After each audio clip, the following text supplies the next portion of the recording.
And we're live. Hello. Hello out there. How you guys doing? Hope you're doing well. You found your way to KJ's What Happened. We're covering the past week and maybe a little bit beyond. Sometimes it's a bit of a mix. You found your way to KJ's What Happened. Looks like I need to turn my volume off over here on my side. There we go.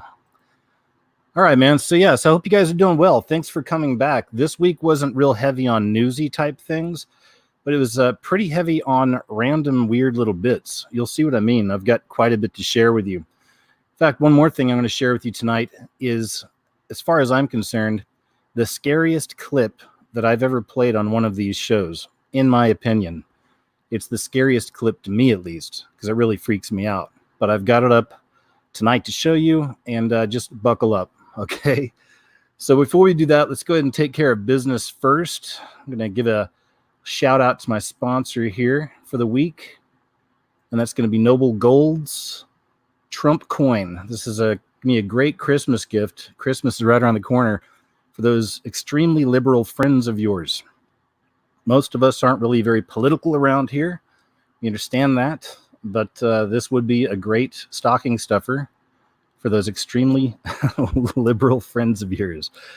All right, so word from our sponsor, guys. When Noble Gold released this solid silver Trump 2020 Freedom Coin, they had no idea how successful that President Trump would be, or how much interest there would be in these coins. 3 years later, the commander-in-chief has shown himself to be a rare leader of courage who follows through on his promises. And over at Noble Gold, they sold so many coins they had to have a second pressing. As a result, and by popular demand, they are now releasing this stunning brand new Commander-in-Chief design to the world. And on the screen is the front, reverse, and the display case it comes in. The coin is highly unusual, not just because it's struck from an ounce of real .999 fine solid silver, not because it's handcrafted in America, not even because it's such an incredible value, but because of its astonishing design features. So you should check out the contrast between the gleaming silver of the background and the cleverly wrought matte of President Trump's profile on the American flag. So check it out. This beautiful coin could grace your desk. It'd be a perfect stocking stuffer for that extremely liberal friend or family member. And click the link below, guys, if you're interested in this, and use the promo code SCARIESTMOVIE. You'll get $5 off. All right, guys, that takes care of the business. Got to always give a shout out to the sponsor. At the same time, give a huge shout out to the PayPal and Patreon supporters out there, guys. It's between those three that I stick around, or am able to stay around and do all the work I've been doing for years. So I really appreciate anybody out there that supports my work. Thank you. Okay, enough of the business. Let's get into the fun stuff. How's that? Runner wearing Jesus Saves Bib collapses during race, saved by man named Jesus. A runner from Minnesota whose racing bib read Jesus Saves suffered a medical emergency during a race, only to be helped by a group of people, among them being a man named Jesus. 25-year-old Tyler Moon was running in the Medtronic TC 10-mile race in Minneapolis on October 6th as part of the Twin Cities Marathon weekend and decided to wear a bib that had the phrase Jesus Saves on it. In an interview with the Christian Post on Thursday, Moon said that while he was originally going to have his name on the bib, he then had a thought that I should change that to something that should be a profession of faith, something that can display Jesus and God to the world, Moon said. I thought it was just a very simple statement, that one could fit on a bib and two. I really thought it describes who Jesus is and what he did for us and how he saves us for eternity. He hoped that someone in the crowd, another runner or volunteer, or someone would be encouraged by that profession of faith, or that they would maybe ask a question, or they would have something go off in their brain to think more about Jesus. That was the original intent, Moon said. At around mile 8 of the route, he suffered a ventricular tachycardia, which caused him to experience a heart attack and fall, causing a concussion and fractured facial bones. One of the runners behind him, a certified registered nurse, who's knowledgeable in CPR, helped to rescue Moon. The runner's name, as reported, is Jesus Bueno. No way. Jesus good. Bueno's good. His first name is pronounced Jesus. Bueno helped to treat Moon until the injured runner was transported to a nearby hospital. Moon told CP he found it pretty wild, adding it was funny how God takes that and blows it up and sends it out to the whole world. I do like that. God's got a great sense of humor, huh? You gotta love it. Polyamory next. Activists push to legally accommodate multi-partner relationships. A brewing push is afoot to overhaul laws to accommodate polyamorous relations, euphemistically known as consensual non-monogamous arrangements. Man, they are so pushing this stuff in the media lately. These polyamorous, even that Democratic senator that's, I guess, resigning from her post now because she's been found out to be in a throuple. But, even the news story is that's just one example. But before that, and that's a big mainstream story, before that, we've been seeing a lot of this kind of noise for a while. But as usual, it's just an attack on a traditional family. It's one thing that this beast system certainly hates is man, woman in love, and then having children, right? What's so hard about that? But the system is always fighting against it, isn't it?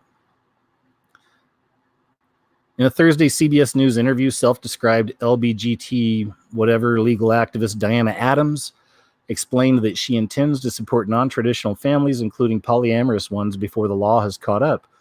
There are significant holes in coverage for families that don't fit into a two-person marriage situation, she said.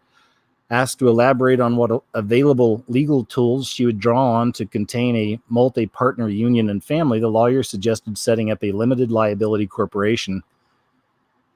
Forming an LLC is one way to allow people to structure finances, to maybe share a health insurance plan, to own real estate as 3 or more people without getting into a question of whether the government is approving of your relationship. Whether or not you're in a romantic relationship shouldn't matter, she says. I think we're seeing more people who are thinking about structuring their own kinds of relationships by contracts, doing real estate agreements, doing the LLC, making a financial agreement for support. You could do cohabitation agreement if you're not getting married. That would be about financial support if you were to break up.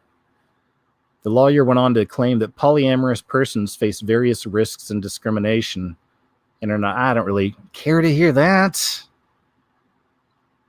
Who is this? This must be the founder. Many who practice polyamory are still closeted because of stigma and discrimination, she continued, urging the creating more uniformity in parenting law nationwide. There was a guy, an actor, Thomas Middlefitch or something. I think that's his name, but he was in the Silicon Valley series on HBO. He's in a bunch of commercials. You see the guy all over the place, but he just came out about a month ago talking about this as well, about him and his wife are in an open marriage and blah, blah, blah. It's just, again, another example of how that stuff is out there and, certainly promoted. And it's just a glimpse, I think, of how degenerate, especially people in Hollywood, are and can be. Not that there aren't good, solid, real couples out there. I'm sure those are the people that are truly closeted in Hollywood, are the Christians and conservatives. Some of the conservatives speak out, but I'm sure God's got people everywhere. That's why I'm never with this idea that anybody in Hollywood's evil. I worked out there for many years.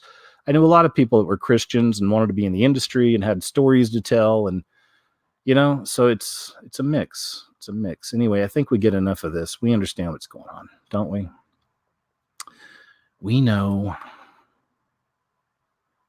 There's quite a bit of footage I got to show you tonight too, man.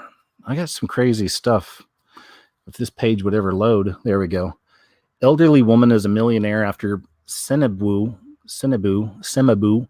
painting in her kitchen sells for record fee. Check it out. It's pretty crazy though, huh? I think that's a Jesus. Christ Mocked is by 13th century Italian artist Semabu. So it's Christ Mocked. An elderly woman unaware of the importance of a long-lost painting in her kitchen has become a multi-millionaire after the artwork was sold at auction for $24 million. Wow. Christ Mocked, a masterpiece measuring just 20 centimeters by 26 centimeters, went for more than 4 times the pre-sale estimate of 4 to 6 million in France. The painting by 13th century Italian artist Semabu was discovered earlier this year, and experts said the price was a world record for a primitive or a pre-1500 work. And there it is. I don't see what the big deal is. Just kidding. It's pretty amazing, huh? I love art. I'm a big fan of individual art as well. You know what? One of y'all sent me a picture a while back. We emailed each other. You sent me your art, and I just remembered, and I never said thank you. I need to see if your address is on that, and I'll send you a thank you. Wow. I just caught that. It's like, whoa, that happens to me a lot. You know, I'm so scatterbrained sometimes, or I'm always so into the stuff I do that I miss kind of the basics, you know? And so I always try to show people that I'm grateful when they send me something like that or whatever. So if you're listening right now and you know who you are, and it's amazing artwork you sent me, I think it's amazing. I've already got it in the frame. I'll be sending you a thank you, and I'm telling you thank you right now so much. Thank you. You've got a gift. Okay, that's it. There's the picture. Pretty cool. That lady's worth a lot of money right now. This is from Hidden Underbelly 2.0. There's two here I want to show you. Okay, they're back to back. So we have a new weird paranormal type trend, perhaps. We find these here on the channel quite a bit. You guys know I'm into some of the stranger things, even the flying humanoids. We've seen some really cool video here of what they call flying humanoids. What exactly are they? I am not sure. I've got my theories. But we got this new thing here now where during thunderstorms and lightning storms, people are filming objects falling out of the sky with the lightning. It's kind of weird. Anyway, this one's from last week. I want to go and play it anyway. I think we watched it last week too, but let's just check this out again and compare it to the next one. Move a few things around here. All right, let's check this out.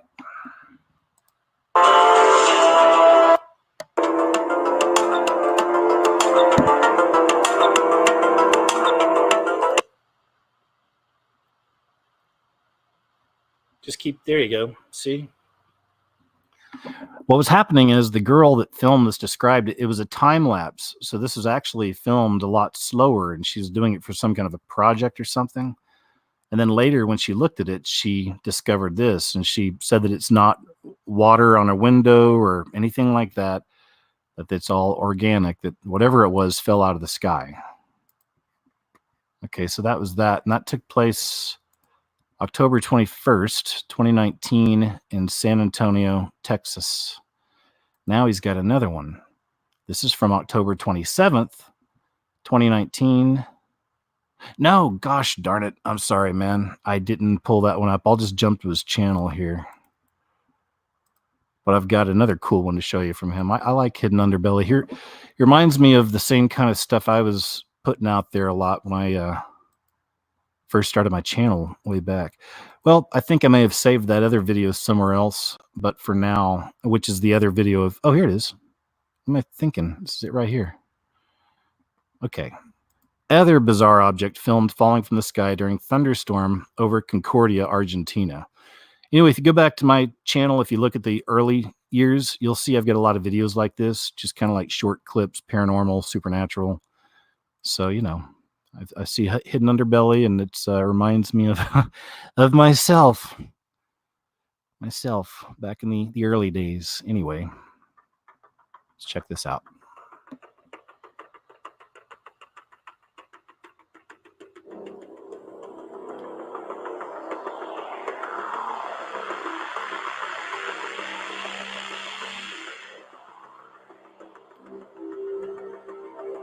Keep watching.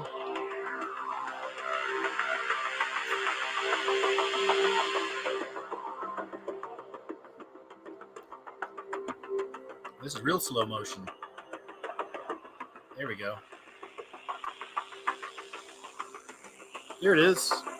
I saw it. Okay, watch the lightning.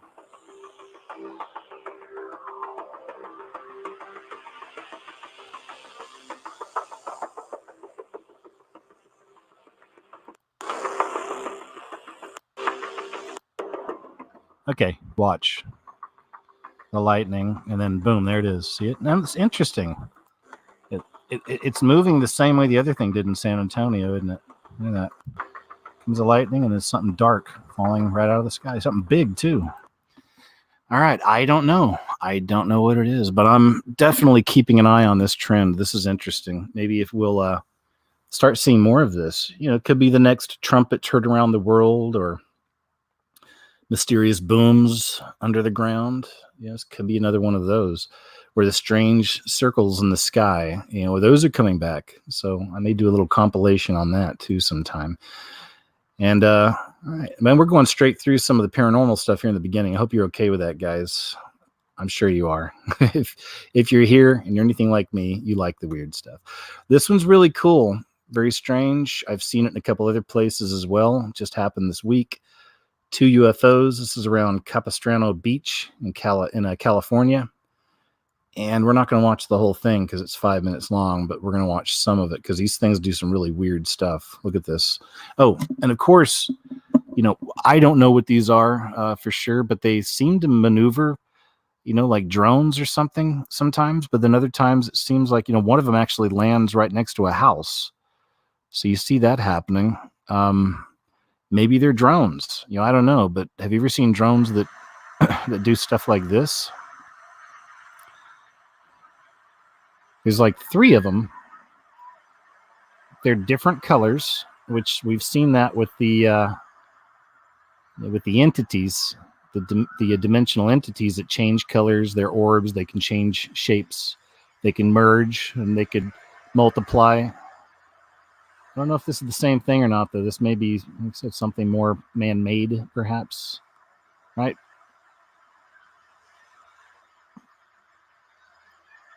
So there's one of them scanning. Let's push up a little bit here, and we'll see some more of that. Oh, there's a green one too. What the hell?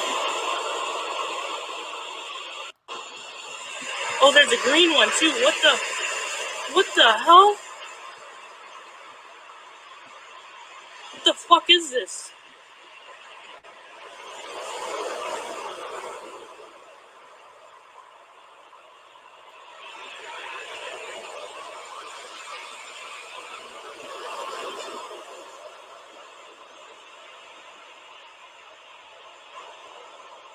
There's a green one right there too.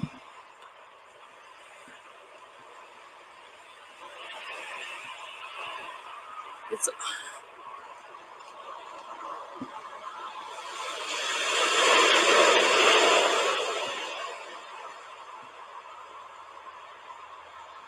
that one lands right next to the house.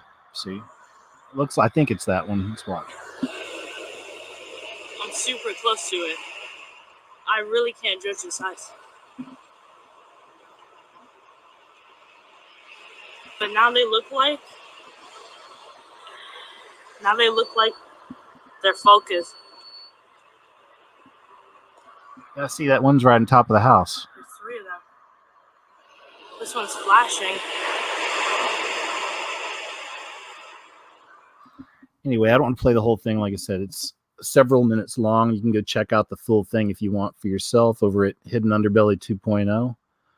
What do you guys think that could be, man? I mean, go watch it for yourself the full 5 minutes before deciding, because I immediately was like, those are drones. But then you watch more and see the things they're doing, and I start thinking, I've never seen drones that do that. I haven't seen drones that can emit rays like that. I don't know, you know.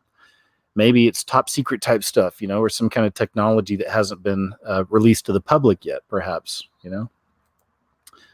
I don't know. This is a really crazy picture, though. Check this out. Wow, this guy's got a lot of ads. Cranes remove bus partially swallowed by Pittsburgh Sinkhole. Look at that, man. Might be some more pictures here. It's crazy. That's another strange anomaly we've seen over the last few years, isn't it? This increase in sinkholes. That whole thing kind of seemed to have died down a bit over the last year or so, but there for like 3 years, remember? It's still happening, but there are sinkholes just popping up all over the place, all over the world. Some huge ones, too. I always saw it metaphorically as the pit opening, you know, as a metaphor for the pit, you know, opening up. German restaurant accidentally serves hash cake at funeral. What could go wrong? Police say a funeral in eastern Germany ended on an involuntary drug high when mourners were accidentally served hash cake. Rostock police said Tuesday after the burial in Withingen, I'm not sure if I said that right, the funeral party went to a restaurant for coffee and cake, as is customary in Germany. But after eating the cake, 13 people experienced nausea and dizziness and needed medical treatment. I would probably be the guy asking for another piece of cake. That's just me. I'm being honest with you, okay? I'm not perfect over here, folks.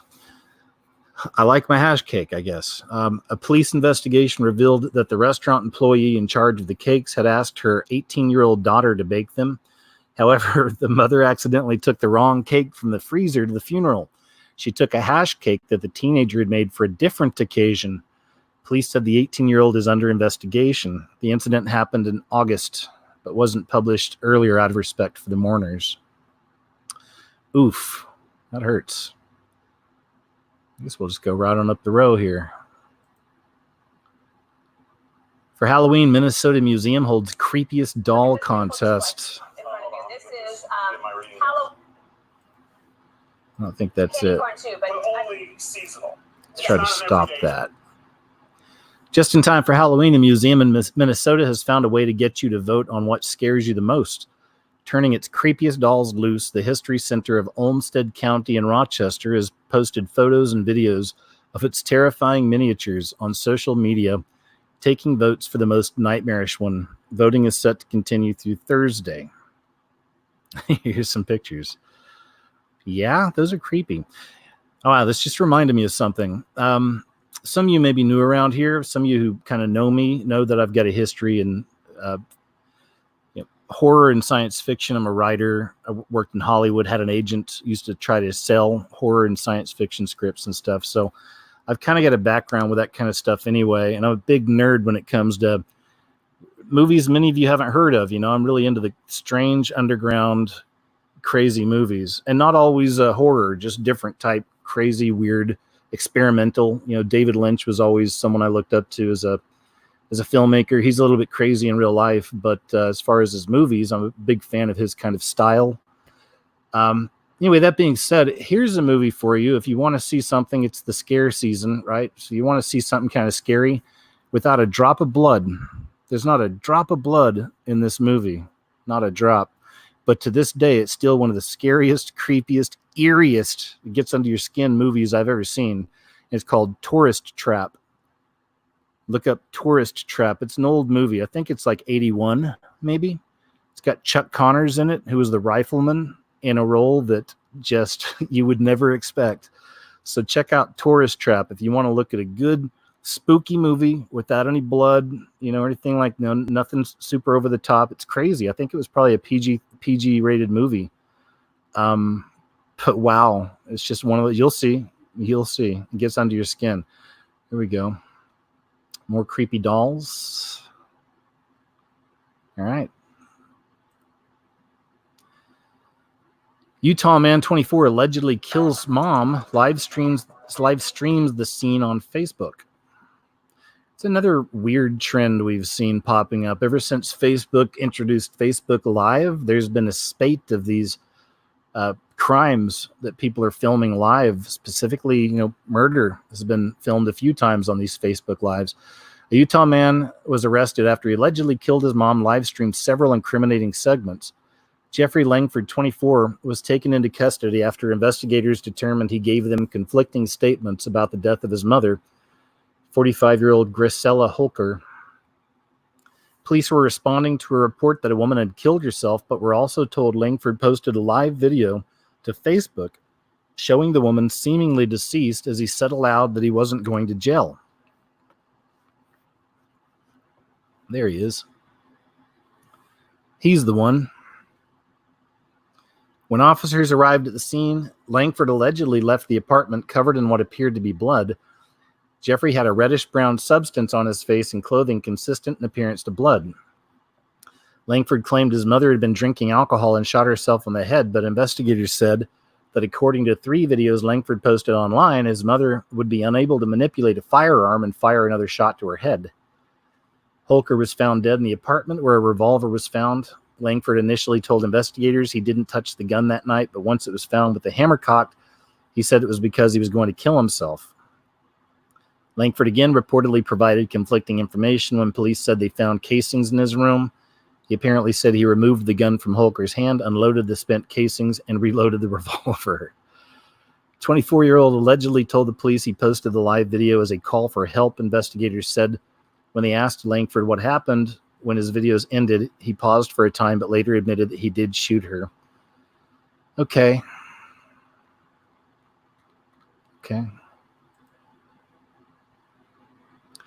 Arizona National Forest's 1-ton boulder called Wizard Rock goes missing. 1 ton. How does a 1-ton boulder go missing? I find it interesting it's called Wizard Rock. I wonder if there's some witchiness involved here. The popular landmark, described as a beautiful black boulder with white quartz running through it, went missing 2 weeks ago from Prescott National Forest, the U.S. Forest Service said Monday. It was believed someone used heavy equipment to remove the boulder. I should think so. It's unfortunate when we lose a treasure such as Wizard Rock, said Sarah Clausen, district ranger. Our hope is that it will be returned to us, and these recent recurring events will become an educational opportunity. And there it is. How's that just disappear? Right? Yeah, heavy machinery, of course. Or is there some witchiness involved here? That's just the way my mind works. Taking minerals from National Forest land is illegal without a valid permit, officials said, but Wizard Rock is hardly the first gigantic rock to be taken from federal land. In 2009, an 80-pound heart-shaped rock was taken from Granite Mountain Wilderness, officials said. It was anonymously returned after a local paper ran a story on its disappearance. And most recently, 2 boulders weighing between 750 to 2,000 pounds were removed in separate incidents. Okay, so this is a thing. I didn't know this was a thing. I guess people do this.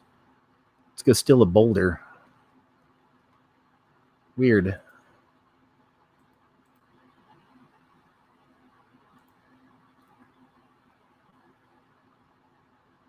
Target donates $100,000 to create more James Younger tragedies with trans education for kids. 3 days ago. It's become in vogue for monolithic corporations to promote LGBTWTF agenda in recent years, and Target is among the worst culprits of this trend. The retailer is putting $100,000 towards a front for that education that aims to cultivate an entire generation of children like James Younger. James Younger is the 7-year-old. You may remember we covered this last week, whose mother, I believe this is the same kid, his mother's convincing him he's a girl. The boy is, the father's trying to, explain to the boy that he is a boy and he's okay as a boy. So there's a bit of a battle there, and it's been getting pretty crazy. You guys can look into that story some more. I didn't see much of a follow-up this week, so I don't know what's going on with that case right now. But maybe something's out there. If you guys know, let us know. It'd be good to know what's happening with that case. That's unbelievable. This little boy's mother is getting away with this. So according to LifeSite News, Target has announced that they are giving $100,000 to GLSEN. It's an organization that advertises itself as the leading national education organization focused on ensuring safe and affirming schools for LGBTWTF students. Our mission is to create safe and affirming schools for all, regardless of sexual orientation, gender identity, or gender expression. The GLSEN organization promotes teaching third-grade children about gender-neutral pronouns and gender ideology. Can you imagine? Third grade? Your brain's just scrambled eggs anyway at that point. Come on, really? Third grade, and you're going to have them try to understand the complexity of gender-neutral pronouns and all this and gender ideology? I mean, get them while they're young. That's the saying, right? Get them while they're young. Program them early. That's what they want.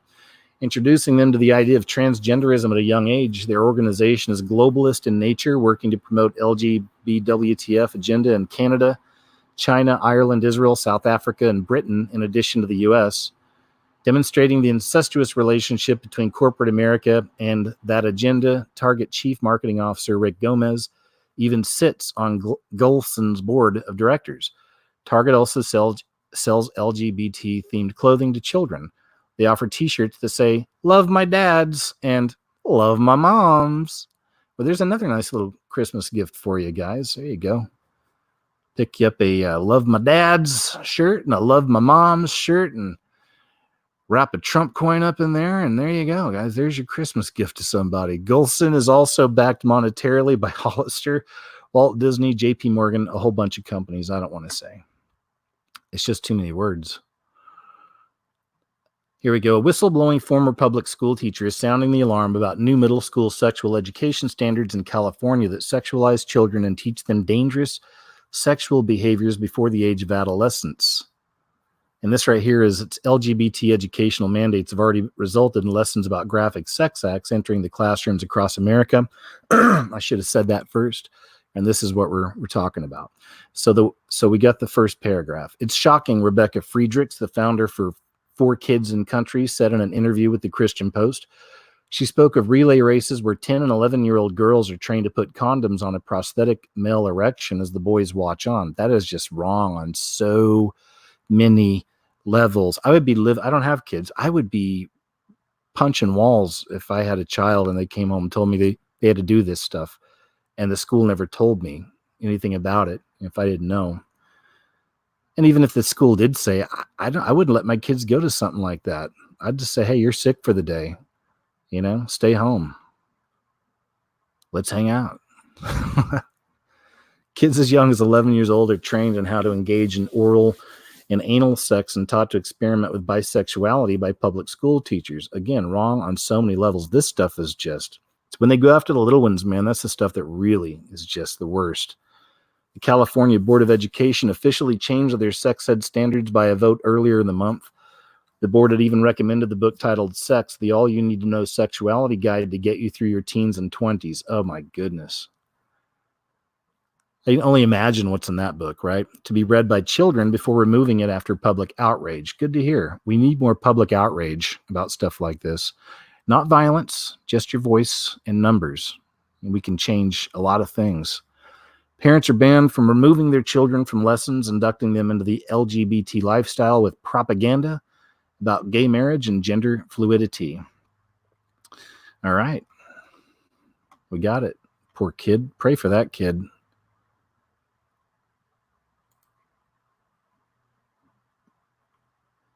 This one's pretty crazy too, man. Have you guys been keeping up with the fires in California? That's most of y'all know about it. I don't do, like regular news very often. Unless there's some kind of a reason to do it, I guess, or there's something strange about it. But the fires, the footage is intense. Actually, I should have put up some footage because the footage of the fires in California is insane. We saw it last time. There's a big fire out there. We had some footage. People driving through hell is how the news was saying. It looks like they're driving through hell. Remember? It's crazy footage, man. Same thing's happening now. And now I think there's another story I have up tonight about some of the celebrities, but I guess a lot of the big celebrities are losing their homes too. PG&E admits it may have been responsible for igniting the California fire. And this is the same company that had everybody shut their power off, right, to prevent the fire. So California's biggest utility admitted its electrical equipment may have ignited a ruinous wildfire spreading over the state's wine country Friday, despite the blackouts imposed across the region to prevent blazes. The disclosure came as firefighters simultaneously battled flames in both northern and southern California. The fire near the northern California town of Gyersville burned at least 49 buildings and 34 square miles and prompted evacuation orders for some 2,000 people. Not going to read the whole thing, but just want to toss that out there. PG&E. Hey, here's a movie that I want to see. Maybe you'll want to see it too. Let's check out the trailer, but it seems like something it's important, I guess. You have the right to remain silent. Anything you say will be used against you. You are not listening. I want your job to be taken from you. The protest has turned violent in California, Berkeley. This is why we're fighting for the soul of America. You should be able to share ideas without fear of being fired from your job or shouted down. are not to be heard. This is one of the few things one could say we have no precedent for in the United States. You have the right to remain silent. The only way we separate the good ideas from the bad ideas is to be free to say whatever we want about them. Anything you say will be used against you. There's no free speech for fascists. Your posts on Facebook, Twitter, and social media will be saved to shame you. Kevin Hart has stepped down from hosting this year's Oscars. Anything you say that we don't like will be used to shut you up. You can't be funny. It's creating an atmosphere of fear and repression, and it's gonna bust. You cannot think differently. It makes it difficult for you to learn from other people. Isn't it spooky that we're having this discussion? You can't challenge us. Kids grew up dipped in Purell playing soccer games where they never kept score. There is no debate. The type of diversity that they hate is diversity of thought. We reserve the right to be offended by everything. No university should ever create a safe space. You're not gonna protect people, and so the best you can do is to make them strong. It bothers me for the young people who are being deprived of anything that could open their minds.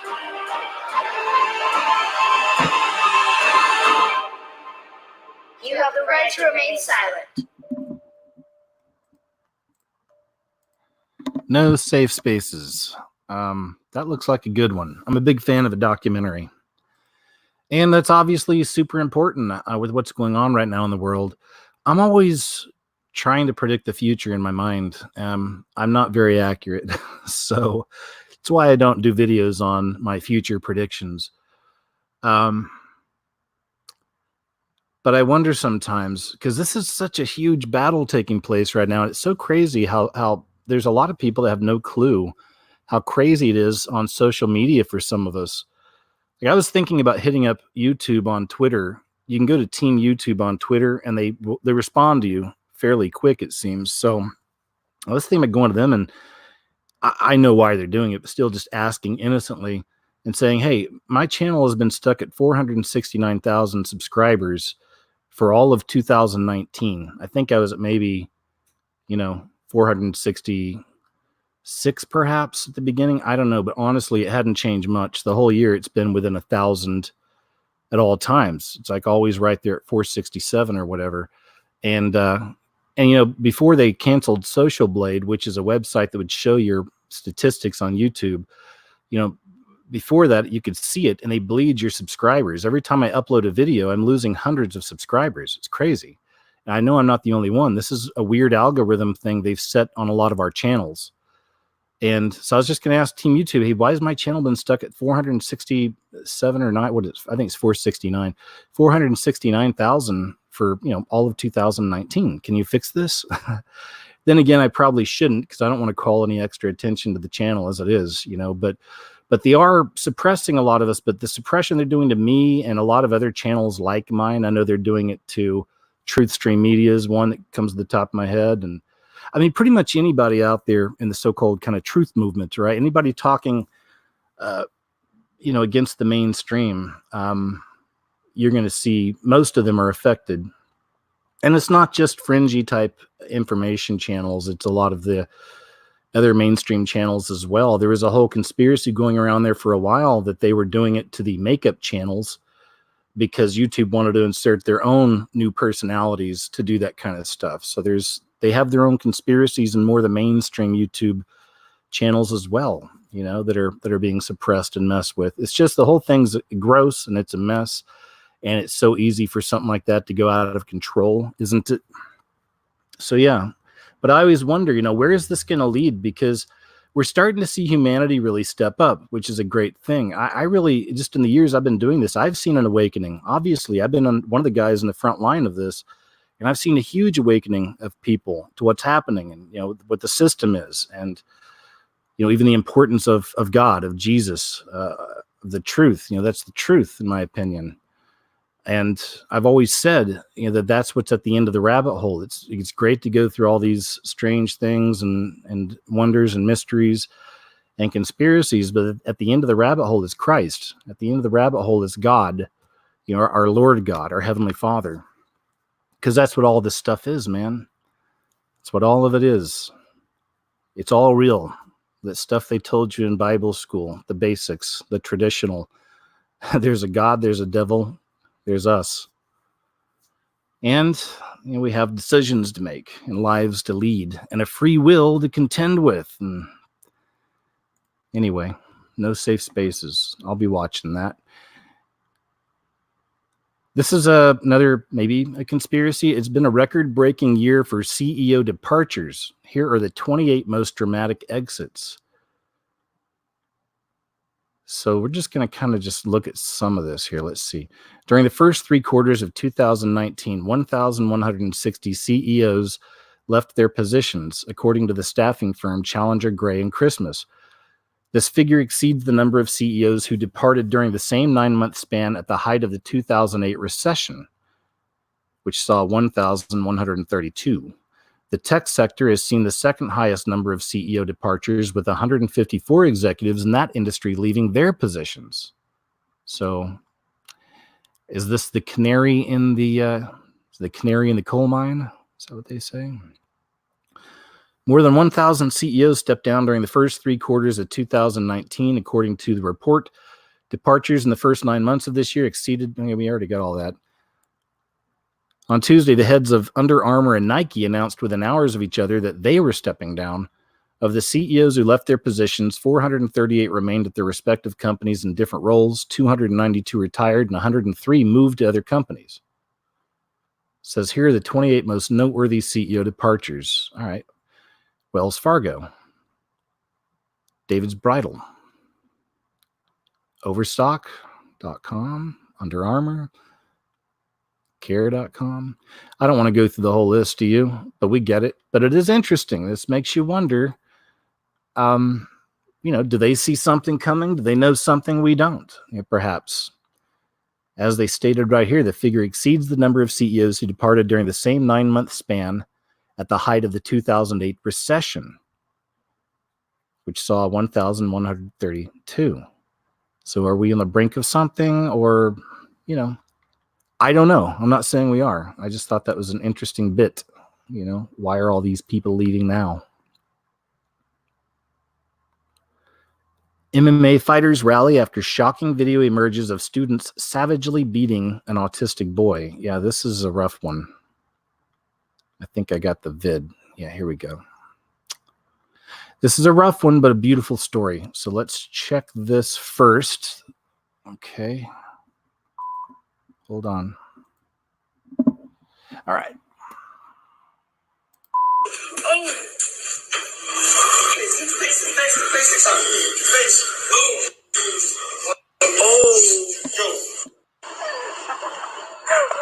What? You fucking let me? Stop! What? You fucking let me? Stop! I can't play a lot of that, but I'll just play like that little bit. That's like a big one on YouTube too, is you gotta be careful with showing that stuff. 111,000 people are talking about this. Here's that 111 again. All right, let's read the story. Support has been pouring in across the globe for a 12-year-old autistic boy after footage emerged online of him being brutally bullied and beaten. The videos, which are extremely hard to watch, show the boy being repeatedly hit in the school bathroom, as well as being set upon by a group while outside campus. Unable to defend himself from so many strikes, the bullies can be heard hurling insults at the young man. The footage even caught the attention of MMA fighter and UFC star Conor McGregor's training partner, Dylan Dennis, who posted a supportive message on Twitter. "This is very sad. We are all here for you, brother. Please tag anyone that knows him or his parents. I would like to reach out," he wrote, adding the hashtag #StandWithRaiden. Speaking to K4, Raiden's parents confirmed that their son was being targeted because of his learning difficulties. "It's got to stop, no matter what. Whether it's my son, somebody else's son or daughter, it's got to stop." Raiden's mom, Scotland, added that she had personally witnessed her son being attacked. "As you saw in the video, he's always been bigger than everybody. I would witness kids when he was like 8 or 9 just walk up and punch him square in the stomach," she said. But Raiden is fighting back with the help and support of Bellator MMA fighter Justin Wren. Man, that's cool. I love when these guys do this, any kind of, especially the MMA fighter, the celebrities, fighters, whatever, doesn't matter. But when they step out and they do something good like this, man, like just something good for someone who really needs it, they lend a hand. I love it. You may, of course, sometimes these people do it just for publicity, and this, I know that's kind of like the cynic, but that's true. There are people who do that, but this one feels authentic to me. I like this one. This one feels good. But Raiden's fighting back with the help and support of Bellator MMA fighter Justin Wren and the encouraging words of thousands posted to social media. Writing on Twitter, Wren announced that he would be providing the young man with an opportunity to train at a Brazilian Jiu-Jitsu academy so he can learn how to defend himself. Surrounding Stand with Braden and his little bro Brock with love and support, Wren wrote. Bellator champion is giving these two awesome young men with a scholarship to come train. That's really cool, too. With a scholarship to come train at Lovato's School of BJJ and MMA to build confidence and develop character. Raiden lit up with his belt. Awesome. I love it. There's Raiden. Love it. Good work, sir. Good job. Just get off the phone with Dad, and we are meeting up tomorrow. And all our goal is to spread the anti-bullying campaign for motivating kids to intervene and stop this type of behavior. All right. Baker Mayfield, quarterback for the Cleveland Browns, tweeted that it was unbelievable that kids could actually be this spiteful and mean. Shame on the parents of the ones picking on Raiden. These videos are hard to watch, and that's only what has been caught on video. Many other sports stars have been rallying around Raiden by offering words of support and by sharing anti-bullying messages with their followers.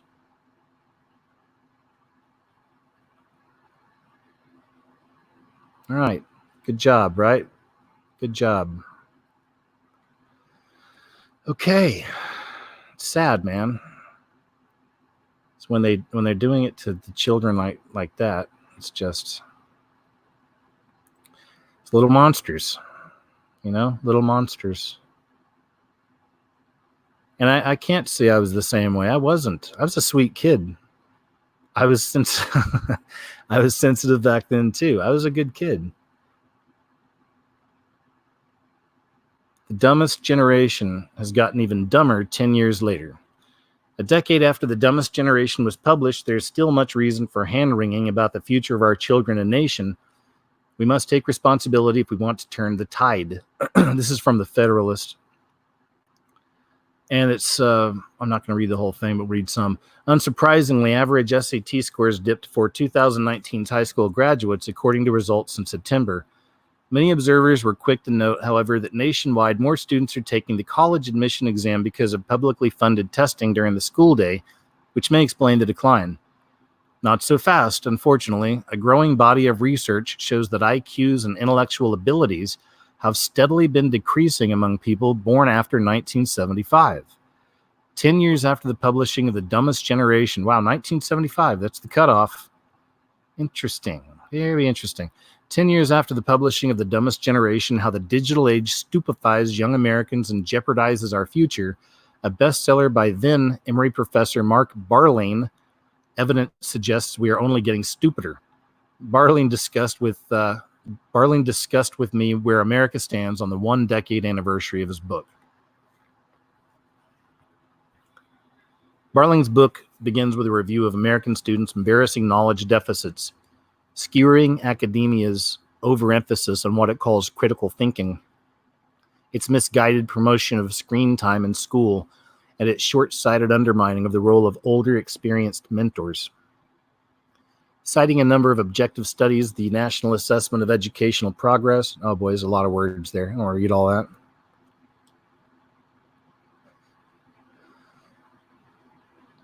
Let's see here. Our education system also continues to abdicate its own authorities. The experience of elders, pedagogical tradition. I've never heard that word in my entire life. Pedagogical. You ever heard that before? Pedagogical. I've never heard that. I want to use it. I need to figure out what it means and use it. And just use it with a straight face in a normal conversation with somebody and see how they react. You know what I mean? Because I've never heard that before. Like maybe your friend says something funny and you just slap him on the shoulder. Man, you're so pedagogical. God. Just kind of see what happens. You see where that goes, you know? Or maybe you look over to your girlfriend or boyfriend and touch their cheek and look deep in their eyes and just say, God, there's just something pedagogical about you. And just see what the reaction is. You know, I don't know. I get bored. I have to do stuff like this. All right. So anyway, I think we get it. We understand. You can go read this if you want to. The dumbest generation has gotten even dumber 10 years later on the Federalist. Beyonce Mass is womanist church worship service that weaves iconic singers' tunes with the Bible. That's crazy, man. Just this one. This one right here. This Beyonce. I think Beyonce is a better theologian than many of the pastors and priests in our church today. That is not an exaggeration. I don't say that. Let's see. There's got to be a catch. Despite the 2018 Vice identity video that calls it the church service that worships Beyonce, the minister who launched the Beyonce Mass insisted to Vibe that it's nothing of the sort. All right. Where's the story? Oh, there we go. I'm not worshiping Beyonce, and I'm not encouraging anyone to worship her, Reverend Yolanda Norton told the outlet of the Womanist Church service. I'm very clear that this is a Christian worship service, and we're just using the music to tell a story about Black women and to provide an alternative vision of who and what the church can be, and we know that can be intimidating to people. Norton created the church worship service bearing the famed singer's name last year, Vibe said, and it uses Beyonce's inspirational songs along with the Bible. Oh boy. Nothing wrong with that, right? Norton, who taught the class Beyonce and the Hebrew Bible at San Francisco Theology Seminar, added to the outlet that the Beyonce Mass also is about respectability politics. Never heard of that term, respectability politics. The commodification of the body, sexuality, motherhood, and relationships, because these are all very real to Black women. We build from that to talk about how all of these issues show up in the Bible. Okay. The first Beyonce Mass was held at San Francisco's Grace Cathedral, which attracted over 500 people, up from the normal head count of 50 attendees. Honestly, I think Beyonce, this is somebody, a Reverend Jude Harmon of Grace Cathedral said, honestly, I think Beyonce is a better theologian than many of the pastors and priests in our church today. That is not an exaggeration. That's what he said. And as for comparisons to Kanye West's Sunday services, I've been in ministry for 12 years, Norton said. I've been ordained for 6 years, and I'm a trained theologian. I have a decade's worth of education in the field. I lead with theology and the mission of Christ. I know so many people that are so well educated on the Bible, but they don't even know Jesus. Do you know what I mean? Like they don't even really try to follow the ways, and they don't even have that spirit within them. They don't act like it. They don't feel it. It doesn't feel like they got the Holy Spirit. I know a lot of people like that. If you know those people, I know them too. Not everybody that's well educated in religion is that way. I'm just saying I've seen my share. You know, I've seen my share. So she says it's a very different thing. He's a performer. I'm not. That doesn't work for what I'm doing. What I can do is attempt to construct a meaningful conversation about God and Christianity. Another Beyonce's Mass takes place 7 p.m. Thursday, Harlem. All right. Thursday, Harlem Street, James Presbyterian Church. Norton told Vibe that the church's minister, the Reverend Derek McQueen, is an out gay male and has a PhD in ethics. And it's the kind of church that Norton is looking for to spread the Beyonce Mass, inclusive, affirming places, she added to the outlet. Okay. I don't know, man. I don't know. I know I wouldn't go to one of those things, one of these masses. In my opinion, it's all pedagogical. Victim speaks out for the first time about Slenderman Attack. This was one of the craziest crimes I remember seeing, and this happened several years ago. I've done a few videos on this, even on more like the spiritual nature of this and what Slenderman is. You know, Slenderman is a shadow man. They did a 2-hour interview the other night, and this is just kind of a news story about it. But I watched the show. It was like, I don't know, ABC, I think. I mean, I watched the whole interview with this young lady, talking to families involved and everything else. And they showed the original interviews with the two little, well, I guess if you might not know the story, let me explain. Hold on. Here, let me just, hold on. Here we go. A Wisconsin girl who was lured into the woods by two friends and stabbed 19 times in an effort to please a fictional horror character called Slenderman said she's come to terms with aspects of the attack, but still sleeps with broken scissors, quote, just in case. Peyton Lautner told ABC News in her first interview about the 2014 attack that despite her lingering trauma, she has come to accept all of the scars that I have. Lautner was 12 when two of her 12-year-old friends, Morgan Geyser and Anissa Wire, lured her from a sleepover to a nearby wooded park in the Milwaukee suburb of Waukesha. In the ABC interview, Lautner recalled how before the stabbing, Wire told her to lay down on the ground and cover herself with sticks and leaves to hide, as part of what Lautner believed to be a game of hide and seek. But it was really just a trick to get me down there, Lautner said. Before I continue, what I was going to say is that I think it was Morgan Geyser. They showed the original interviews with these two girls that committed the crime. And she was saying that, you know, that at least in her mind, she believed that she'd actually seen Slenderman, and explained how she'd be in a car, mom would be driving in a car and she'd look out the window and she could see Slenderman off in the distance in the woods with tentacles coming out of his back and all this crazy stuff, you know? So yeah, I mean, check out the video sometime, because I tie a lot of this in with Momo Challenge and all this other stuff as well. And like I said, it's ultimately a spiritual attack on the children, right? Coming at us in different ways, through stories on a line from websites, through apps. That's the way I see it, at least. With Lautner on the ground, Geyser stabbed her 19 times before she and Wire left Lautner for dead. She eventually got up, grabbed trees for support, and made her way to a nearby road where a bicyclist found her and called for help. The case drew widespread attention because of how young the girls were, how vicious the attack was, and because the two attackers said they did it because they believed Slenderman would otherwise hurt them and their families. Geyser and Wire were charged as adults and eventually pleaded guilty, with Geyser receiving a harsher sentence because she was the one who did the actual stabbing. Geyser was ordered to spend 40 years in a mental institution. Wire was committed to mental health facility for 25 years. Lautner told ABC News that charging her attackers as adults was the right decision. Yeah, I'd say. Anyway, it's a tough little girl right there. That's her right there. That's a tough little girl. Man, can you imagine going out to the woods with your two best friends? You don't even see this coming. Not even a clue. Two best friends, and then one of them starts viciously stabbing you while the other one's sitting there just transfixed and watching. That's the way it was described. The one was doing the stabbing viciously, and the other one was just sitting there just like watching, just like transfixed, you know? It's so creepy. Tough little girl, man. Good for her. Oh, man, this is great. Okay, Doom break time. Crap. Hold on. Let me pause this ad block on this site. Daily Mail. They are the worst, though, as far as ads. Just too many. They'll have, like, tons of things popping up all over the place here in a second.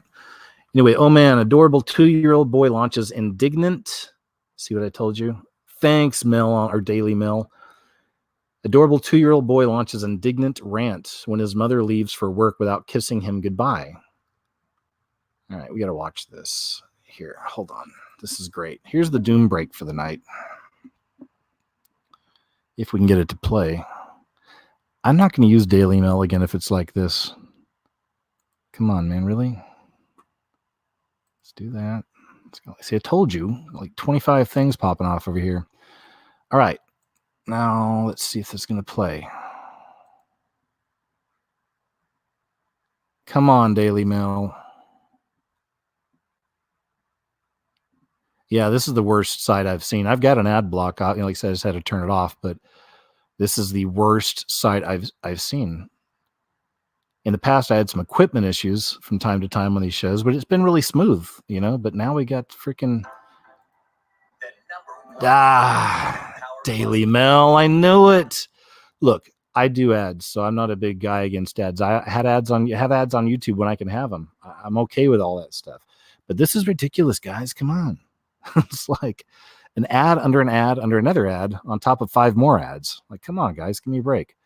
This footage is worth it, so hang tight, okay? Don't be leaving. Oh man, now I'm tired, man. KJ, you took too long. Just hang in there, okay? This is worthy. You'll see if we can get it to actually play.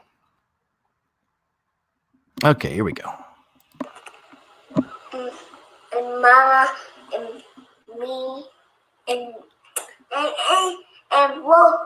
She didn't give you a kiss? And Wolf. And she just went to work? Yeah.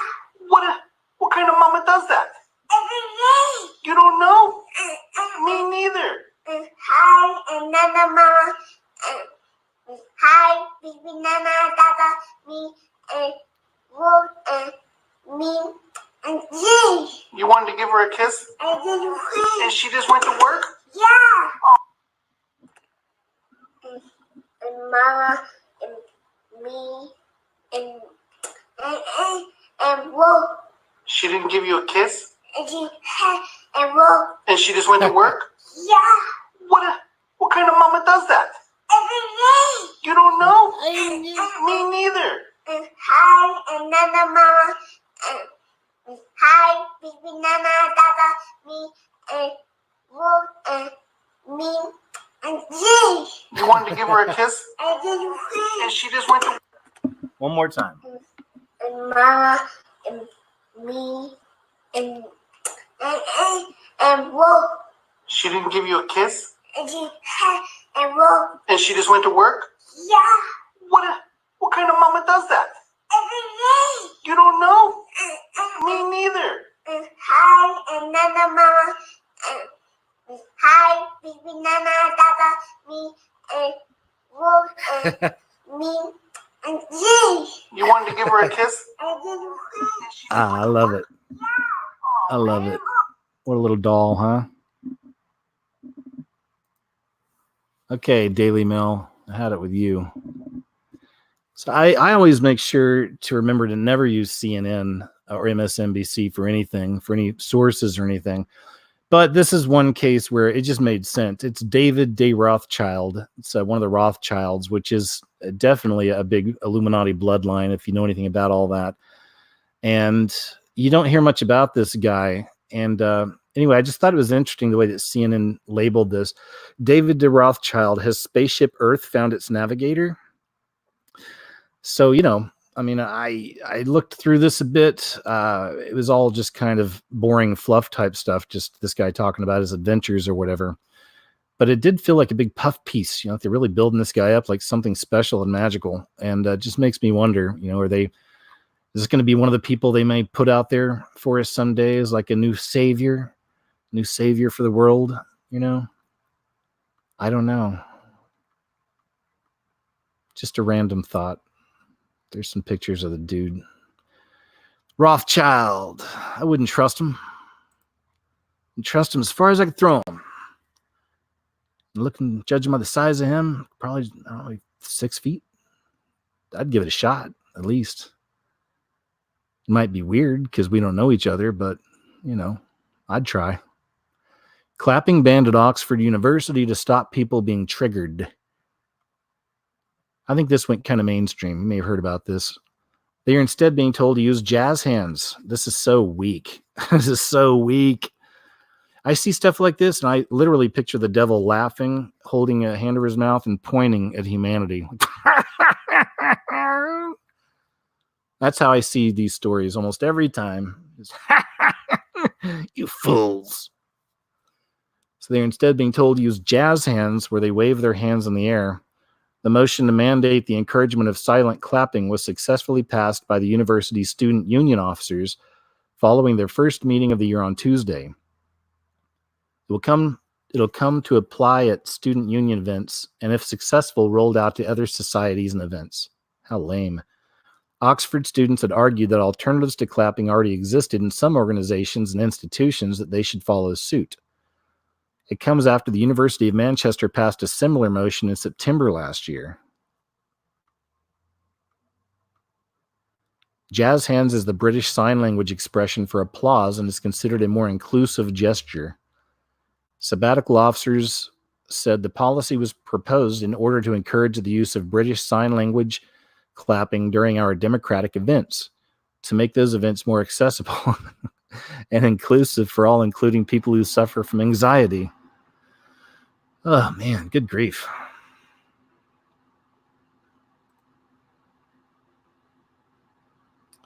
Okay, here's something we can watch. Father and son give a hunter a hard time for killing a deer. All right. And I understand it was deer season and it was all legal. It's just these people were very upset. So let's check this out here. Because I eat them. Why? Because I eat them. What did deer do to you? All right, you're on video. I eat them. Do you buy meat from the supermarket? Yeah, but we're not going. You know, they get killed. They get killed in dirty areas. Nasty, a whole bunch of Not a dirty, nasty area. blood leaking. That's why I'm saying. That's why you don't want that. You're like a hero on Long Island right now. What? Because kids are upset. They're crying because you want to kill deer. I'm sorry that they're actually crying. You need to explain to How them would that you it's like part to of see life. it? No, why don't you go, Luke? Get away. Excuse me, Do please. you have a Don't hit pet? my car. Do you have a pet? Yep. How would you like to see your You don't pet like dead? that. Deer's you're a pet? real man. You How- have to go out. Hang out in somebody's neighborhood right I'm now. not trying to do anything bad. Why don't you go somewhere else? Yeah, you are. I'm not trying to do anything You're bad. using a weapon to a live animal. Okay, and I'm gonna eat it. Instead, you let somebody else kill it. No, you're not. What do you mean I'm not gonna eat it? Dude, we don't want to see it. Well, then what are Go you away. hunting for? All right, the guy is coming here on the way now. The officer is on the way. I don't care. Okay. Leave. And you could have your cell phone on you. Leave.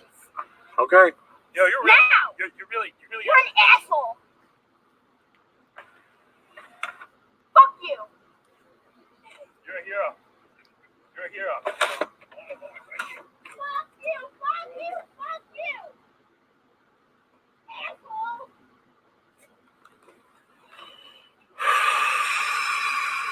Are you kidding me? All right. I can't sit here for this. I can't. Oh, man, what do you think about that? I guess it could go either way. I could see some of y'all having some different opinions on that one. But first off, again, I don't have kids that I know of. But if I did and they were that age, I wouldn't let them talk like that. That's just me. Just knowing the way I am, that's a big issue for me. Congeniality, manners, kindness, generosity, things like this. Those are things that always mattered to me. And I would want to, make sure my kids were doing that. Again, hey, I don't know what it's like, I'm sure a lot of parents have great intentions on raising their children, and then, maybe you make a lot of mistakes. Maybe you just give up after a while. I don't know. You guys see this one, man? This got out there too. This is pretty brutal. Harvey Weinstein turned up at an event for young actors. A woman confronted him and was thrown out. Here it is. We may have watched this. I'm not sure. Yeah, I think we did, but let's just watch it again. I'm a comic. And it's our job to name the elephant in the room. Do we know what that is? Yeah, it's a Freddy Krueger in the room, if you will. I didn't know that we have to bring our own maze and rape whistles to actors hour. No? No? Oh, shut up. Yeah.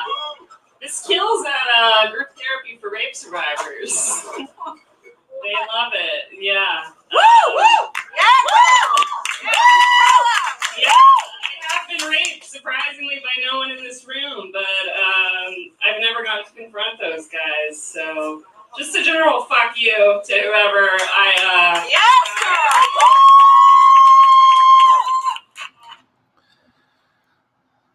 Sorry for those of you who are sensitive to the language. Just kind of happens with some of this stuff here.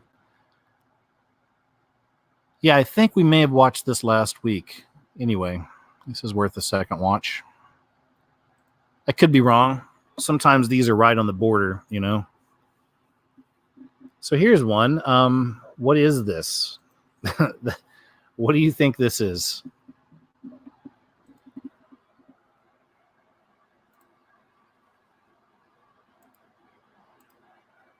Oh, man. Is it not letting me play it? What's going on?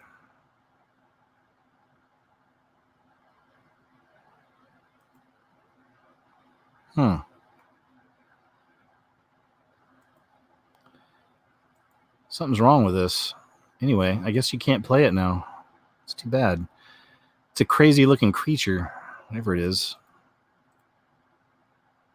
See? I mean, you get a little bit of an idea of it there, but it was a lot cooler when the video actually played. Let me see if I reload it, maybe. Here we go. All right, cool.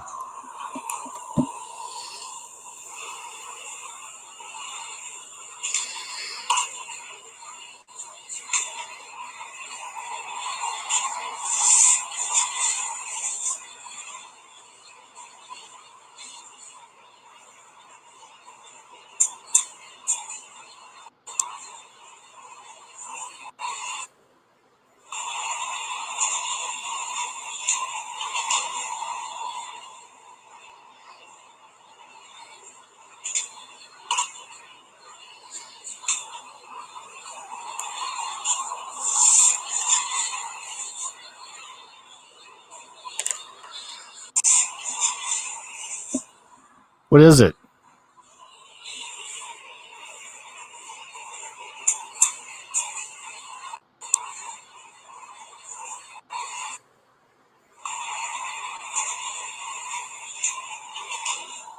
It's so crazy. It's got eyes, but there's snake-looking things pop out of its eyes. Like, look at that. It's got kind of a mouth within another mouth within a mouth, like the alien. Man, that is so crazy. Seriously, look at that. It's like a face, and then out of every orifice pops like another thing, another appendage, another, I don't know what. Wow, what a just mangled mess, but it's also kind of beautiful in its own way because I've never seen anything like it before. I mean, I could sit there and look at footage of that thing forever.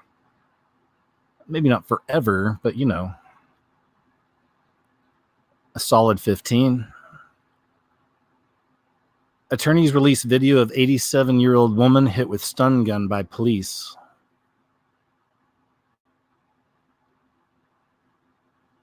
Attorneys for Martha al-Bashara released this video of police body cam footage showing the end of the confrontation in 2018. I think we watched this one too, man. Sorry about that. There's a couple of them that right on the verge there. You know, try to go week to week. But while we're here, might as well check it out. This is pretty crazy. Footage showing the end of the confrontation in 2018 when a Chatsworth officer shot her with a stun gun.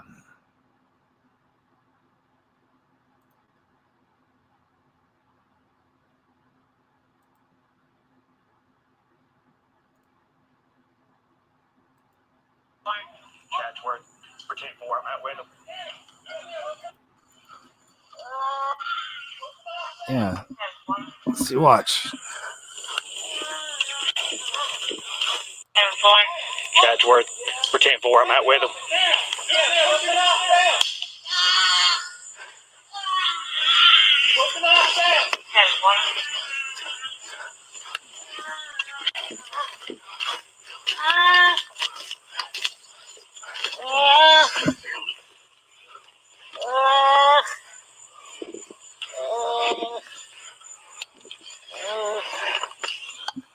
That's about enough of that. But yeah, so I'm pretty sure we'd watched that one once before.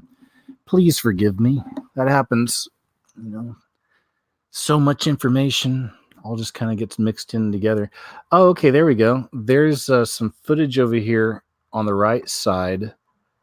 We'll open the link on the tab, and that's the dramatic drive-by footage of Getty fire on hills of LA. Wow, yeah, the Getty Museum. That's a really interesting spot itself. Underground tunnels, too. We'll take a look at that in a bit. This is some really freaky footage. This is crazy. All right, check this out.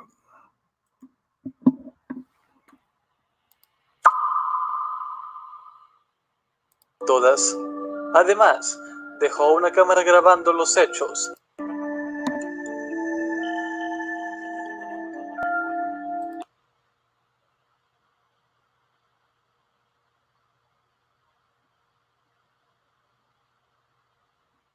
Yeah, I don't want to play the music just in case of a strike, but look at the size of this thing. Look at that, man.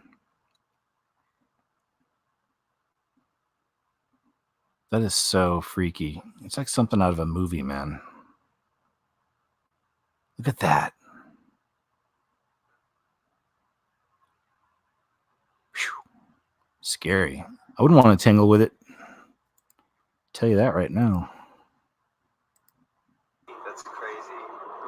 Okay, here's the dramatic drive-by footage of the Getty. Oh my gosh. Okay, hold on. Wait. This is so crazy, man. This really takes me back. Oh my gosh. I'm having some flashbacks here. Give me a moment. So I used to drive this highway all the time. I mean, I lived out there for like 5 years, 6 years or so. It was a long time. And I was always on these highways, and I'm pretty sure this one's 5. Pretty sure this is 5. There's the 101. There's the 405. I'm wrong. This is the 405. Yeah, this is the 405. Because this goes down to Long Beach and all that. So, beautiful drive. It's kind of going down, you know, in between all the mountains and up on the edges. That's where, even back then, you knew that's where a lot of the celebrities lived, and the really wealthy people were up on the edges of these mountains you're driving through here. So, in my last job in LA, when I got out of working in TV, and I just kind of gave up on that part. I was focusing more on the writing, but I had to work to make a living. So I worked for a security company. I was a manager. I'm ex-military, and that helped. Ex-law enforcement in the military for a couple of years too. So that helped. So I was a graveyard shift manager for a security guard company in Los Angeles. And we had, like, Disney was a client, and we had huge clients all through LA. And my job was to drive these roads right here at night, every night, graveyard shift, and go check on all the different accounts and make sure the guards, if they needed something, I could bring it to them, make sure they were working, make sure they weren't sleeping.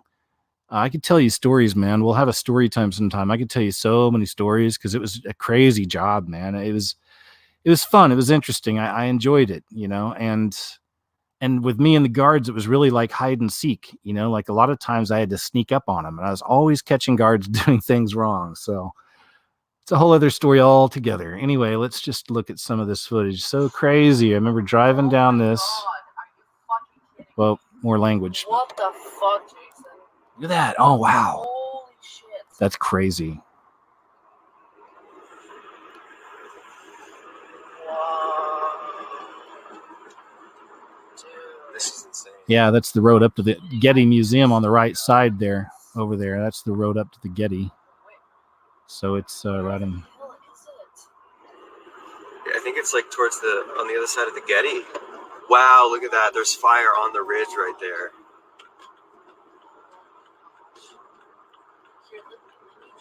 Oh my god. Huh? Alright, you want to do it? Alright,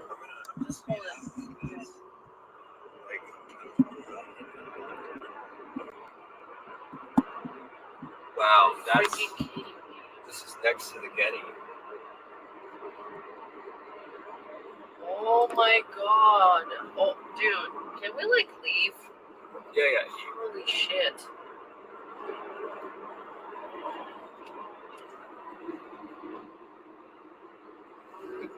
Wow. What the hell?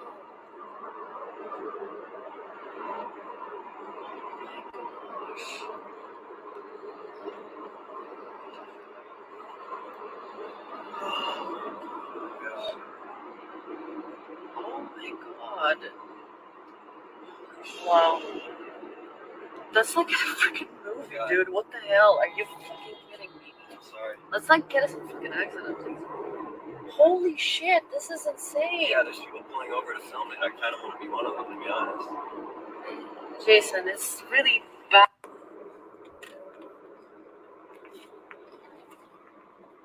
Dang, man. Can I make it closer? Wow. That is crazy.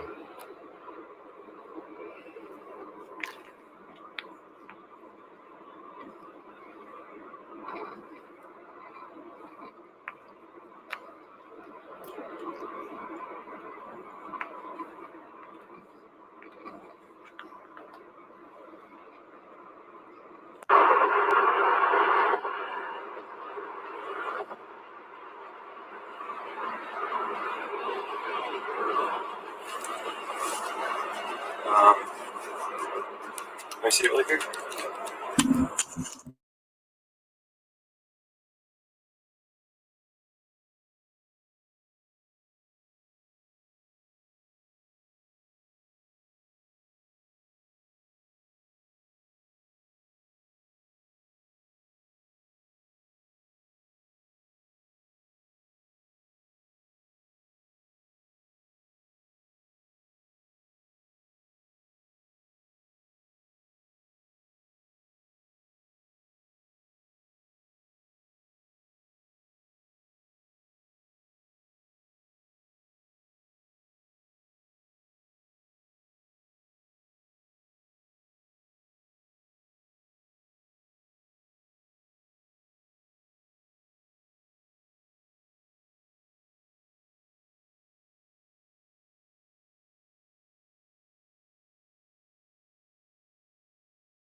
There we go, guys.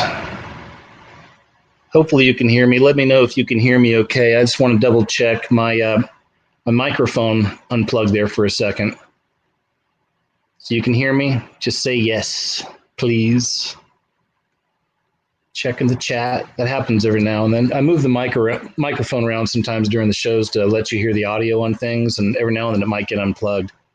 So, cool. Make sure you hear me okay. You guys hear me? Guys in the chat, do you hear me okay?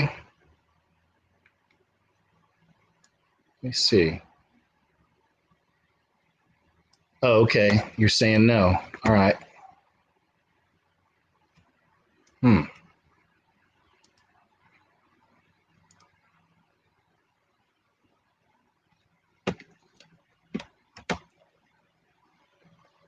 Testing.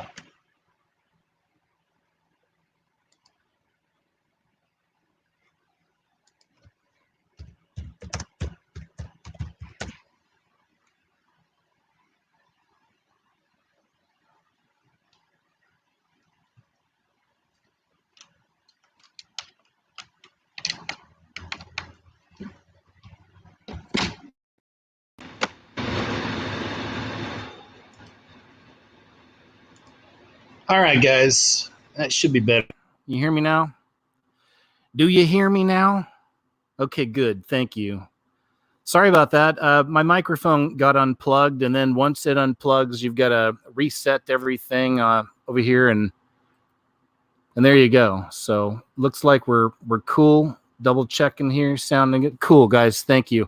Hey, once again, thanks for being here too, man. Just checking in, saying hi. You know, this is how these live shows go. Sometimes it gets a little crazy, so thank you. All right. Okay, let's go ahead and continue.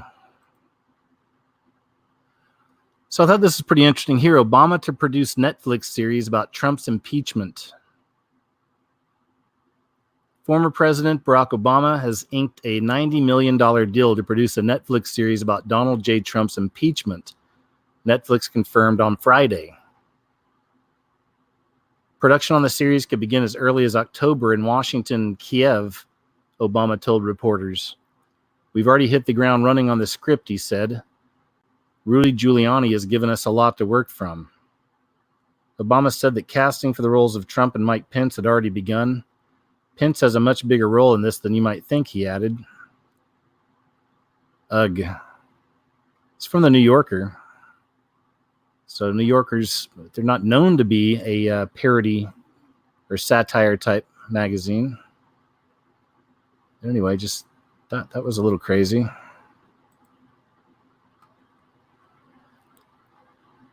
Woman strangled new boyfriend to know what it felt like.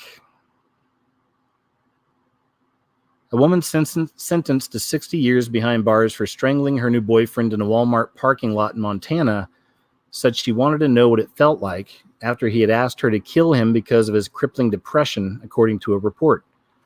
Lindsay Hagen, 32, and Robert Mast, 25, were traveling from Olympia, Washington to North Dakota in 2015 when they stopped in Billings, Montana, where she got behind him in their car and choked him as she held his mouth and nose shut. She told investigators that she killed him because he asked me to, as he struggled to battle his depression, but added that she wanted to know what it felt like to kill someone with my bare hands. She said, my last fiance broke my hand, then he got behind me just like I did to Robbie and choked me. I woke up on the floor and it was like I was underwater and I just wanted to do that back, but he wanted it to happen. Police also learned that Mast had been talking about his ex-girlfriend to Hager before his murder, something she admitted she was jealous about. In 2016, Haugen pleaded guilty to the crime, which is featured in a new episode of the Netflix series I Am a Killer. I remember one morning he woke up and just said, have you ever been disappointed that you woke up and you're still alive? She said. I just remember how upset he looked. She claims she's heartbroken over her boyfriend's death. He was only 25 and he had his whole life ahead of him, but I made a choice and I took his life.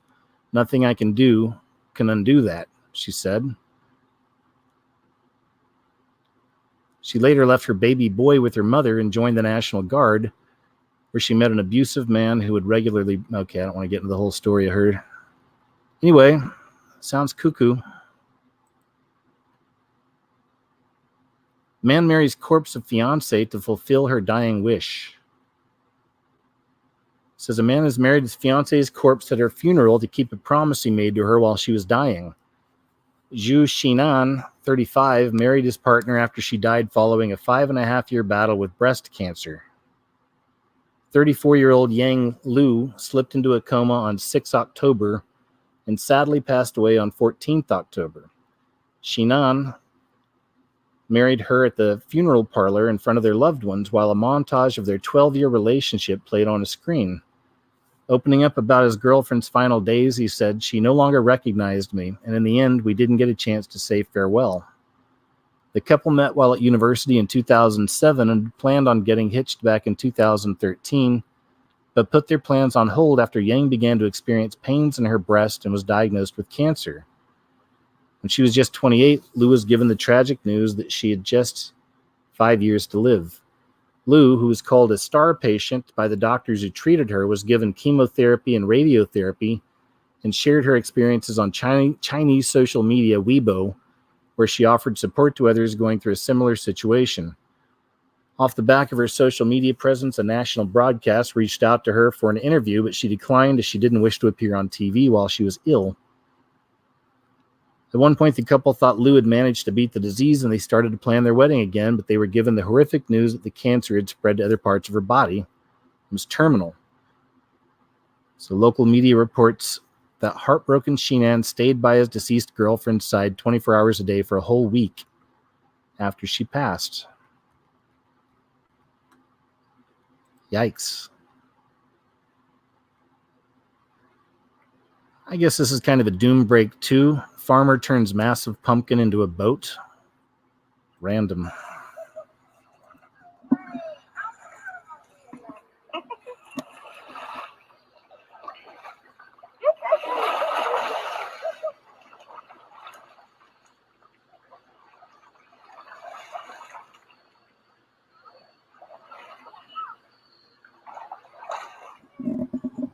There you go.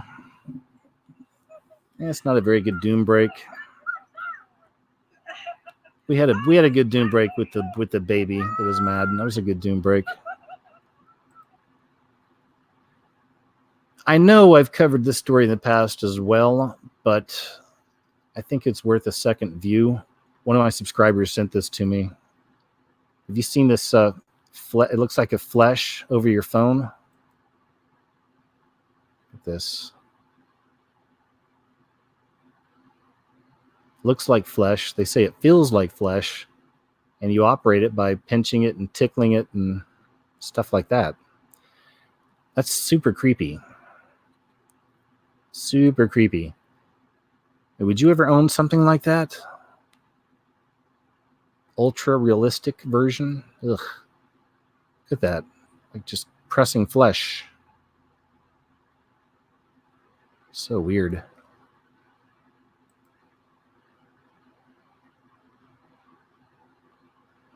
Down and out Thai fisherman stumbles across precious whale vomit worth an estimated $320,000. Jumrus Thaichot, 55, spotted the 14-pound piece of ambergris while he was walking along the beach in Thailand. Unsure of what it was, he kept the lump of whale vomit in his shed and carried on working, earning around 400 baht. That's the equivalent of $10 a day.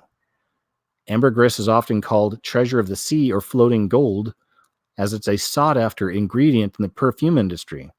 It contains the odorless alcohol ambrion, which helps scent last longer. That looks good. Looks delicious, doesn't it? Wow. Dang, look at that guy's rings.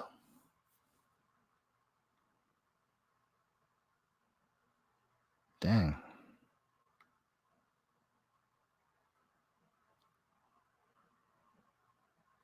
This looks like a big piece of meat, doesn't it?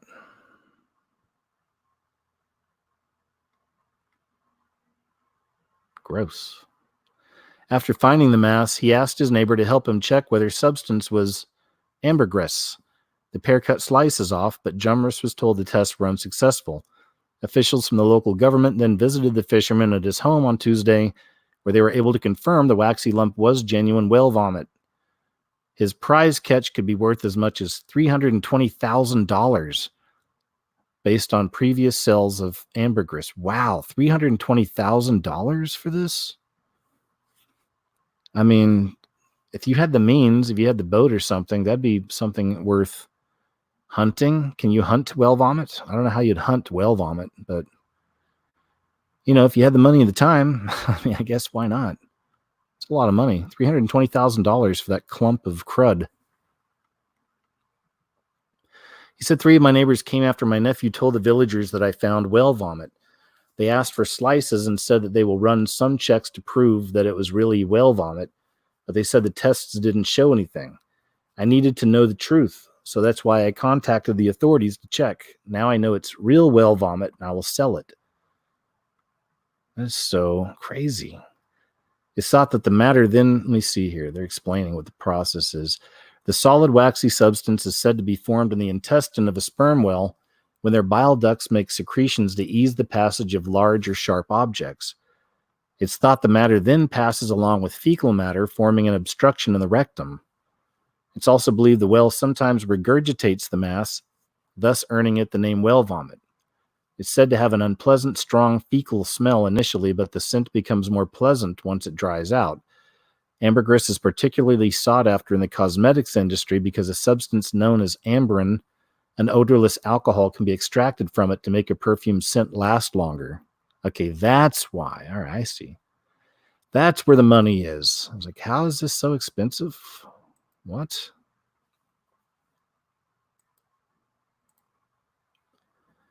Authorities demolished Chinese megachurch mid-service. Look at that picture. It's crazy.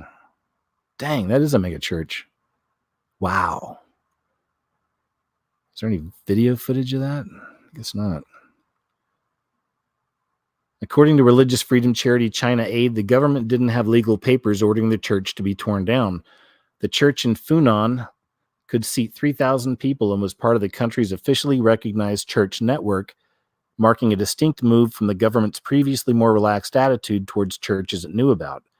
Underground house churches, or unregistered churches, were previously the ones primarily at risk, but Andrew Boyd from Christian Religious Freedom Charity, Release International, says this destruction is a very big statement. After bulldozing the church on Friday, its pastors, I can't say those names, were arrested on suspicion of gathering a crowd to disturb social order. Reports suggest no one was injured in the process. China Aid President Bob Fu said, "This is yet another clear example showing the escalation of religious persecution today by the Chinese communist regime." All right. It's a crazy picture, man. Look at that. It's pretty interesting here. From Beirut to Hong Kong, the face of the Joker is appearing in demonstrations. It's that spirit, eh? But I guess it depends on the demonstration. Days after the global cinema release of the film Joker, the distinctive face of the titular comic book villain began appearing in political demonstrations all over the world. It's still an underground phenomenon, but does this represent a new form of protest, like the wearing of the V for Vendetta mask? From Chile to Lebanon, via Hong Kong and Iraq, a number of people have taken to wearing their recognizable, exaggerated smile of the Joker, currently portrayed in the cinema by Joaquin Phoenix in the movie. The face of the Joker, Batman's ultimate nemesis, has now been seen in masks, face paint, and graffiti tags in global demonstrations protesting against governments. So that's good. I'm all for protesting against governments.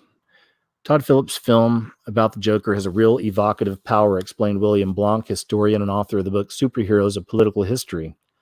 It echoes a form of protest against a political system that people believe is inflexible and not listening to the people. It's in Lebanon.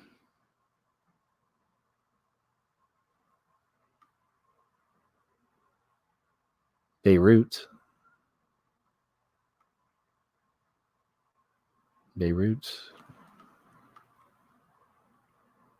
China. And then interesting, again, just how reality And movies, illusion, it always mirrors each other. Not always, but in a lot of cases it does. It mirrors each other.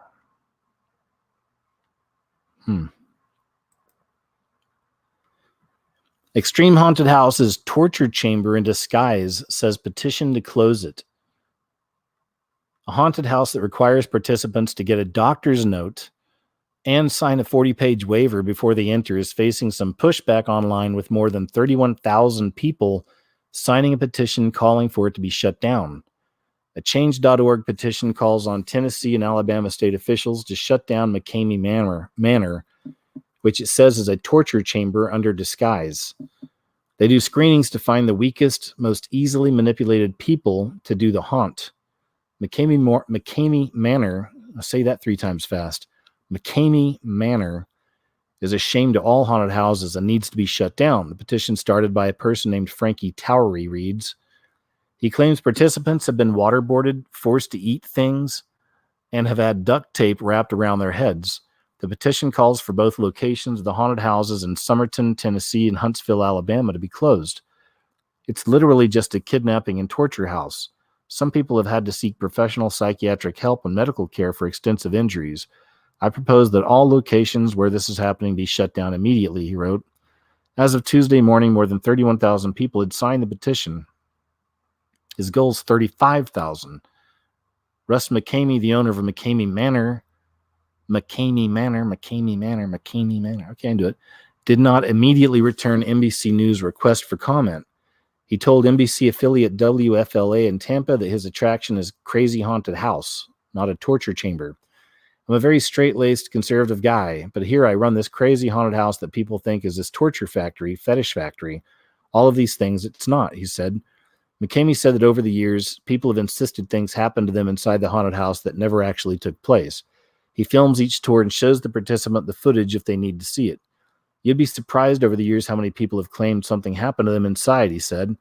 And I need to go back and show whoever needs to see it the raw and unedited footage, saying, here you go, here's the complete show. The McCamey Manor. All right. Website bills it as an extreme haunted attraction. It requires that visitors be at least 21 years old, or if they are 18 to 20, have a parent's permission, and that they obtain a doctor's note stating that they are physically and mentally cleared for the experience. They also need to show proof of medical insurance, pass a drug test, and sign a detailed 40-page waiver. The haunt can last 10 or more hours. Whoa. The website also has a page warning women who are pregnant or people who are claustrophobic, have epilepsy, or heart conditions not to participate. This is a rough, intense, and truly frightening experience. You must be in great health to participate, the website reads. McCamey told WFLA that before the tour begins, people have to watch a 2-hour video that shows past participants attempting to get through the entire haunted house. The Tennessee attraction is so scary no one has ever completed it, he said. McCamey Manor does not charge a fee to enter. The owner, who according to WFLA has 5 dogs, only requires people to bring a bag of dog food. No way, that's crazy. It's interesting. Free to enter, huh? Just bring some dog food. I imagine some of these people probably wind up eating that dog food. That's probably a part of this whole thing. Now, Snowflake students need to be warned about violent material in fairy tales. Glasgow University gives trigger warnings before lessons covering classic Brothers Grimm tales. Crazy. University students have been given trigger warnings about potentially upsetting scenes in classic fairy tales. Lecturers admitted students were cautioned about violent material contained in the famous children's stories by the Brothers Grimm. Their tales include Snow White, Sleeping Beauty, Hansel and Gretel, and Little Red Riding Hood. Again, man, they're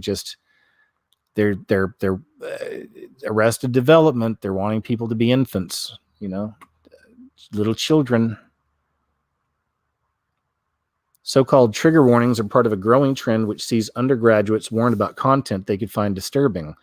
Last night, Dr. Stuart Wayton, a senior sociology lecturer in Dundee, said that the more we make trigger warnings the norm, the more we risk infantilizing these adults. Duh. Glasgow University gave details of a course it runs in modern languages and cultures in response to a Freedom of Information request. The lecturer in charge said, "When I teach my Grimm's fairy tales class, I always say some of the material includes child abuse, incest, and other violent material. As we do psychological readings of the tales, this can be important to acknowledge. Trigger warnings are given verbally or on an internal website named Moodle so that students know about content that could upset them. Complaints have led to warnings being read out." Classics students at Glasgow studying Greek and Roman culture said staff frequently flag if we are dealing with certain types of content, both to alert students to what is coming and to make it clear that we are examining a very different culture from our own and certainly not endorsing the material covered. That's so annoying, isn't it? So annoying that they're doing this to people. Ugh. They said this could include sexual assault and rape, extreme expressions of misogyny, suicide, and racist language and behavior. Oh, goodness, no. Ah, man, it's painful, isn't it? In a theology and religious studies course at Glasgow University, students are told we are going to be talking about torture and brutal violence and sexual elements, adding otherwise no trigger warnings. And a history lecturer teaching courses on sex and religion in the West and Christianity and the sexual revolution reads out a trigger warning which states, "Some of the references will be to heterosexual and homosexual activities between adults which were illegal in the mid-20th century, and a few are still illegal. But there will be no display of sexually explicit material, merely discussion of it." I mean, good grief. That is so annoying. They're going to break everything down, explain it gently to you, prepare you for what's coming. I saved that one. Good news, salons don't have to wax the scrotum of males who claim to be female. The latest woke complaint out of Hollywood, too many men are in movies. Vegetarian ate one burger, got hooked, and became a butcher. All right. I don't know about all that. What's New York Post? Let's see. Who knows? Tammy Jonas, a longtime vegetarian living in Victoria, Australia, had a surprising but undeniable craving for a hamburger while pregnant with her third child. Just one prime patty after many meat-free years. Now she's a professional butcher and a pig farmer. The 49-year-old stopped eating meat when she was 19 after reading Australian philosopher Peter Singer's book Animal Liberation, published in 1975. She maintained her V card successfully through 2 pregnancies, but while carrying her third child, she also became dangerously anemic. After the iron supplements failed, she pondered if protein would be the best way to get healthy for her and her baby. "I was at work one day and just thought a burger would fix this." Over time, the reluctant meat eater gradually worked her way back into an omnivorous lifestyle. "I went back to red meat, so beef and lamb, once a week throughout the pregnancy, and it was some years longer before I had any pork or poultry," she said. "I never thought it was immoral to take an animal's life for food," she said. "I've always been comfortable with my place in the food chain, but I thought it was immoral to treat animals cruelly, not to allow them to go outside and breathe fresh air and to be confined in crowds and sheds." All right, whatever. Anyway, there you go.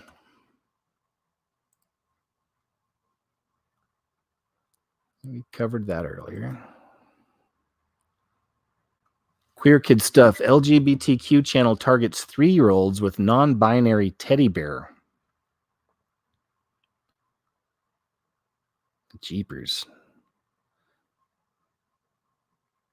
Lindsay Amer, the creator of Queer Kid Stuff, says her YouTube channel features an LGBTQ and social justice web series for kids and families. Amer draws toddlers into her worldview with what she says is a non-binary talking teddy bear and a repertoire of Sesame Street-styled LGBTQ songs she sings as she plays a ukulele. Videos in the series include Learn Your LGBTs, in which Amer teaches young children what lesbians, gays, bisexuals, and trans individuals are, and the different sexual identities people assume. Other videos include What is Gender, Unicorns Are Queer Horses, I is for Intersex, A is for Asexual, What is Privilege, and a bunch of other nonsense. Okay. But it's for the kids, so there you go. It's for the children. Netflix adds gender-fluid character to children's cartoon She-Ra. Any of y'all used to watch She-Ra? She-Ra? She-Ra? The streaming service announced that the new role will be the first gender non-binary character in the popular show. The character Double Trouble will be added to the upcoming 4th season of She-Ra, a loose spin-off of the 80s classic He-Man. Double Trouble will be voiced by actor and activist Jacob Tobiah, who is born male but identifies to be gender non-conforming. Womp womp womp. Tobiah announced the news in a video on Instagram. Eek! That scared me. The production company says they spend hours in character study to create the new gender-fluid roles, saying, able to magically transform themselves into any person they see, Double Trouble has the soul of a thespian, spending hours in character study, trying to perfectly mimic their target, and always looking for feedback on their performance. Just don't ever give them a negative critique. Oh boy. It's from lifenews.com. 900 abortion clinics have lost taxpayer funding thanks to Trumper. Last May, the Trump administration published a new proposal for Title X that would prohibit Planned Parenthood and other abortion businesses from receiving any of those tax dollars unless they completely separate their abortion businesses from their taxpayer-funded services. That means housing their family planning services in separate buildings with separate staff from their abortion businesses and a denial of funds if they fail to do so. Federal courts eventually let the defunding rules move forward, and eventually Planned Parenthood and other abortion activists left the Title X program and gave up $60 million of taxpayer dollars. Now, an extensive report has been produced in just how many abortion centers lost funds. Power to Decide, a pro-choice organization that works to prevent unplanned pregnancies, says in a new report that 876 clinics across the country have lost funding. This is huge, man. Among them are clinics tied to PP, which announced in August it would forego federal funding rather than abide by the rule. The Trump administration's Department of Health and Human Services this year began enforcing the new rule, which prohibits the use of Title X funds to perform, promote, refer for, or support abortion as a method of family planning. These centers must now decide between two options: accept funds to support their patients who might not otherwise be able to afford family planning care, or withhold information from patients about those services. But the Department of Health and Human Services said clinics that opted out of funding were choosing to place a higher priority on the ability to refer for abortion instead of continuing to receive federal funds to provide a broad range of acceptable and effective family planning methods and services, like adoption. You know, adoption's an option. We never hear about adoption. I was adopted. I'm a big fan of adoption. It worked out well for me. I got lucky.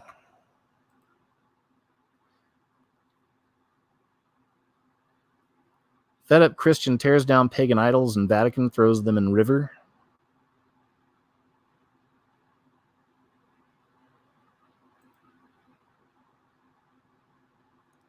I covered the story about this ritual they had. The statues were... Here we go. Start from the top. Pagan idols on display at the Vatican now have a new home, Rome's Tiber River. The fertility idols were on display as part of the Amazon Synod, which is running through most of October. And we covered that story, originally here on one of these shows. LifeSite News reports, while the Vatican insists the statues are simply symbols of fertility and life, volunteers at the idol display confirm they represent Pachamama, a South American deity worshipped by the Inca. The wooden statues depict humanoid figures kneeling. Yep. As part of the ceremony during the beginning of the synod, indigenous people bowed toward the idols and other symbols. And we'll just check out what he did.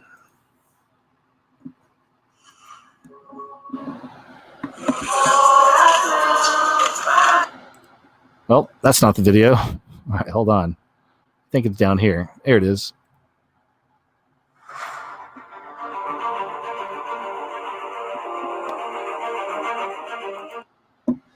Crap. Let me see if that song is copyrighted. Well, I guess I can't see it on here.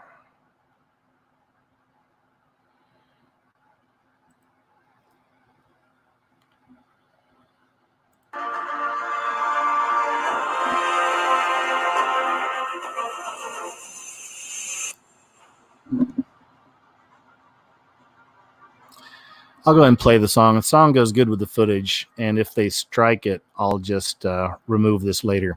A lot of these shows I have to go back and remove stuff later. I don't know if you knew that or not. Anyway, let's watch.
Well done, right?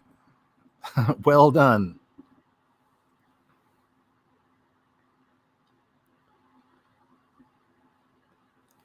Trans woman has child porn conviction overturned because she was struggling with her identity. Vatia Joseph Bunton, 22, was reportedly caught with graphic depictions of child intercourse on her phone in January 2016. Australian authorities say that Bunton, a transgender, quote, woman who was 18 at the time, had images on his phone of children having naughty time with each other, as well as children having naughty time with grown-ups. There are a total of 15 images depicting young boys between the age of 5 and 16 doing a bunch of naughty things. Okay. I don't want to get into all that. I think we get the gist of it. Gross. Woke media blames right-wing trolls after viewers reject violent anti-white HBO series Watchmen.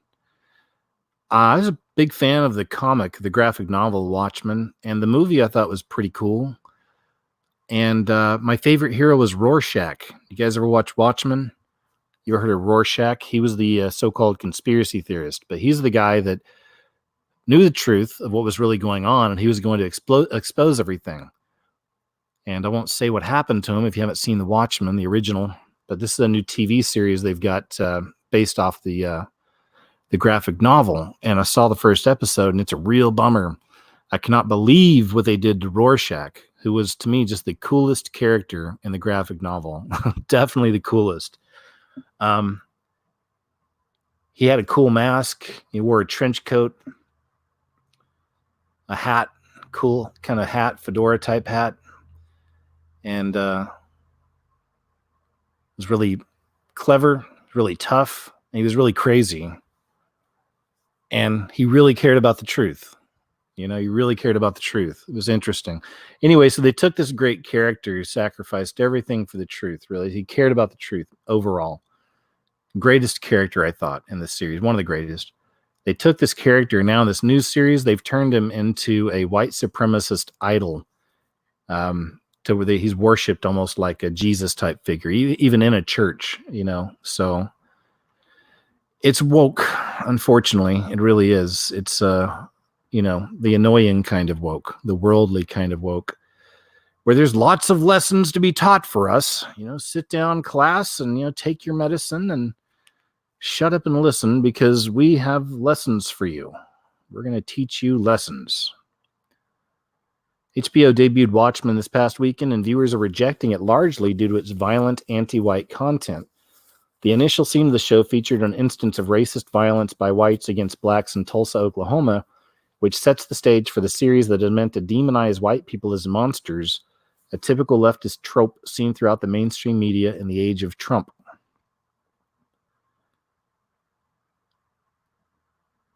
The show creator Damon Lindelof, who also created Lost and The Leftovers, has said publicly that he made the show to be as woke as possible. When I started to think about The Watchmen was going to be, or what it was going to be, trying to think about it in the original source material, the book was highly political, Lindelof said to the Television Critics Association. What in 2019 is the equivalent of the nuclear standoff between Russia and the U.S.? It felt like it was undeniably race and policing in America. The show is trolling the white savior, he added. Anyway, I don't want to get into all. What's this? After its premiere on HBO Sunday, more than 1,000 users have taken to Rotten Tomatoes to review Watchmen, where it currently has a 98% from critics and an audience score of 45%. This type of audience-critic disparity is pretty common occurrence with these types of highly anticipated comic adaptations, where man babies will tank a series or films review aggregations, complaining about a perceived political agenda or efforts to have a more diverse cast. Oh, this is Esquire magazine is blaming it on man babies. Okay, so that's their take on it. Vox, I don't want to hear what they have to say about it. Anyway, there you go. There you have it.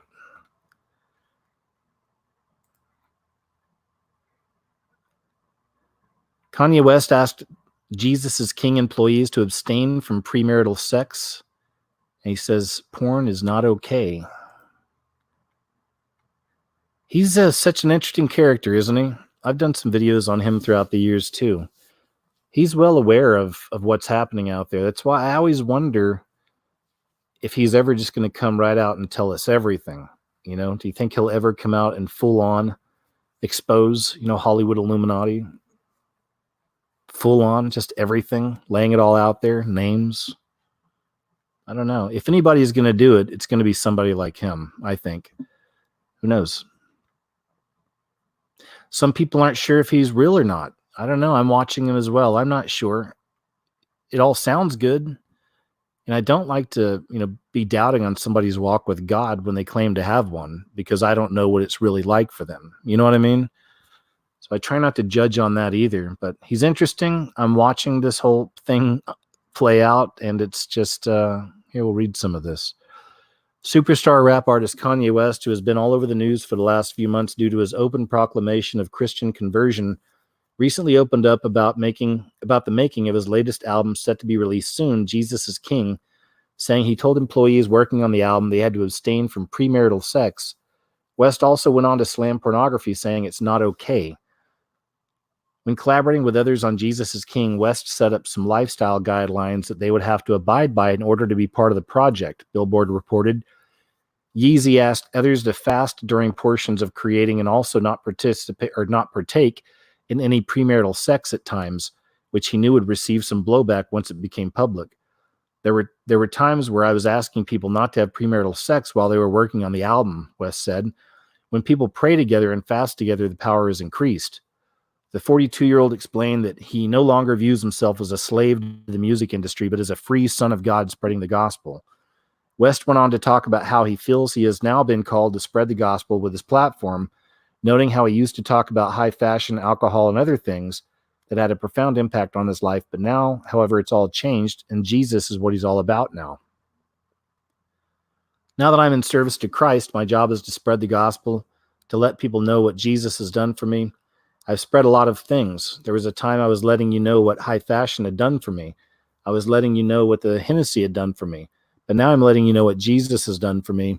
And in that, I'm no longer a slave. I'm a son now, a son of God. I'm free. West went on to detail how he discovered porn at a tender age of 5. My dad had a Playboy left out at the age of 5, and it's affected almost every choice I made for the rest of my life from age 5 to now, having to kick that habit. Kanye said, it just presents itself in the open like it's okay. I stand up and say, it's not okay. Interesting guy, huh? Interesting guy. Interesting situation. Have y'all heard about this strange kind of conspiracy here? It says Cindy McCain is someone who approaches it. Okay, whatever. They're talking about Cindy McCain wearing a boot. Okay. And apparently there's a whole conspiracy I didn't know about taking place in Washington among the Washingtonians. And I guess you could in some way equate this to the Left Eye Club I need to do a video on that sometimes too, or sometime too, because there's been some new inductees into the Black Eye Club. It's interesting. So some of you know what I'm talking about. Some of these people in the public eye come up with black eyes, mysterious black eyes. And it happens so often and to so many people, there has to be something to it. It's interesting. But now we're seeing more and more people, some of these Washingtonians wearing these boots. And what the conspiracy is, some people believe that these are ankle bracelets. These are hiding ankle bracelets on a lot of these politicians. Have you heard about this? There's a whole thing. There's a whole thing where people are saying that, I've heard this before throughout the years. They're saying it's the white hats are fighting the black hats, and and right now there's people who are being convicted in these private courts that the public don't get to see.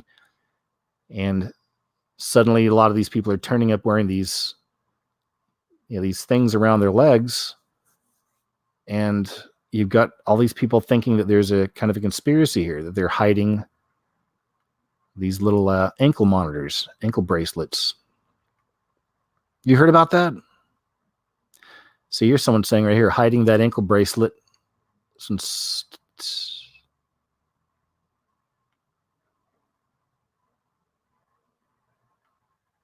Anyway, some people are just asking about it. What does it mean? But yeah, anyway, I guess it's kind of a thing. Just thought I'd throw it out there. I'd never heard that conspiracy before, but apparently it's a thing. Oh, this is great. This is another doom break right here. In fact, I'll save that. That'll be a good one to end on. Scene reportedly deleted from Zombieland double tap at demand of DNC. Earlier this year, an independent investigator, the word's investigatory, I never heard that, investigatory news publication exposed Google for deliberately hiding. I don't want to hear all this. That's old news. We got that. Let's get to the story here. Here we go. Zombieland Double Tap is an action-packed zombie killing comedy. Like the first movie, it doesn't take itself too seriously and serves the purpose of allowing you to tune out from reality for a good 90 minutes. Okay, I don't want to hear your review, sir. Hillary Clinton scene deleted from Zombieland. When the crew arrive at the White House, Tallahassee, played by Woody Harrelson, sits at the presidential desk and declares himself president of the United States of Zombieland while lighting up a cigar he found in one of the drawers. After putting the cigar in his mouth, Wichita, played by Emma Stone, makes a snide remark about those cigars being leftovers from the Clinton administration. Tallahassee then spits the cigar out of his mouth with a disgusted look on his face, and this scene did not make the final cut. I mean, there's nothing to it. That's just whatever, a goofy scene, right? But apparently the Democratic National Committee pressured Columbia Pictures into cutting the scene from the film as it may be damaging to Hillary's potential 2020 presidential campaign run. And the scene in particular is obviously a reference to the sex scandal. But anyway, it's actually in here. It's in this trailer. They're saying the scene was deleted after the Red Band trailer for Zombieland premiered, so you can actually see the scene in here. Let's see.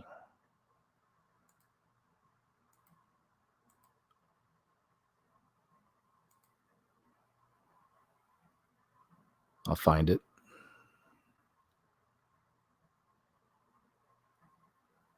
Have you guys seen Zombieland 2, by the way? I haven't. Is it good? Here's the scene. All right. And the Democratic National Committee pressured this company, I guess Columbia, is that what they said, to take this scene out. It's so stupid. Well, I think I would have made a damn fine president. I think those cigars were left over from the Clinton administration. Yeah, there it is. Oh, that's so offensive. It's dangerous. Take that out. Just makes you wonder how many other things have been censored from movies and TV shows from these different political people and their agendas. Apparently, this is what, on Air Force One, what Trump serves the media. This was what, and they actually tweeted about it, a lot of the media people. But this was a photo of a Halloween-themed press pool lunch on Air Force One sparked heated debate and confusion among journalists. But I think that's pretty awesome. I guess it's a pepper. So the meal was a stuffed orange bell pepper, orange man, right? Orange bell pepper carved like a spooky jack-o'-lantern with salad, tomatoes, and an unknown dish. So there you go. Yummy.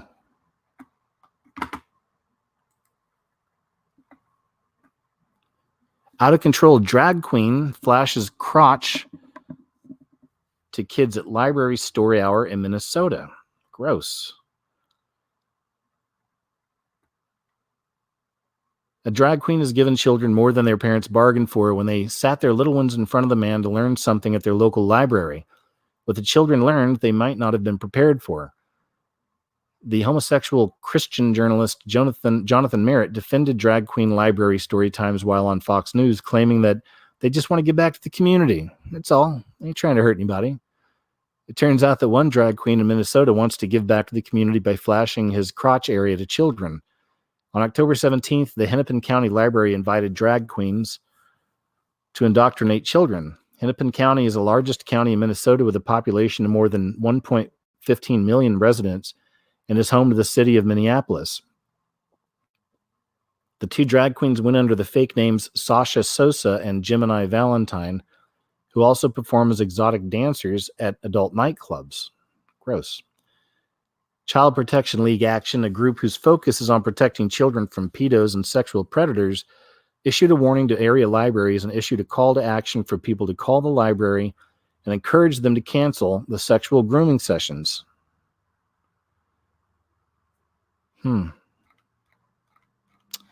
Yeah, I'm hoping more people are standing up against that library stuff. If you ever hear about that in your communities, I hope you guys go say something, you know?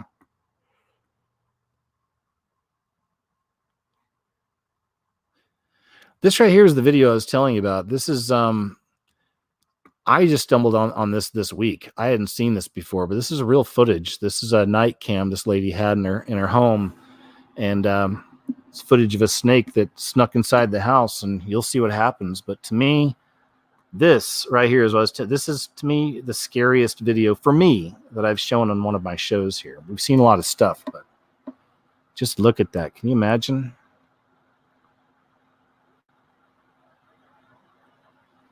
You're just sitting there laying down, sleeping, got your legs all hanging off the side of the couch, and look, kicking your feet around, don't even realize what's going on. And then that freaking slithering little monster is sitting right there. Not little, that's big. It's a big old snake just sitting there, just looking at you. Just watching. Ooh, you scared him. Can you imagine? Ugh.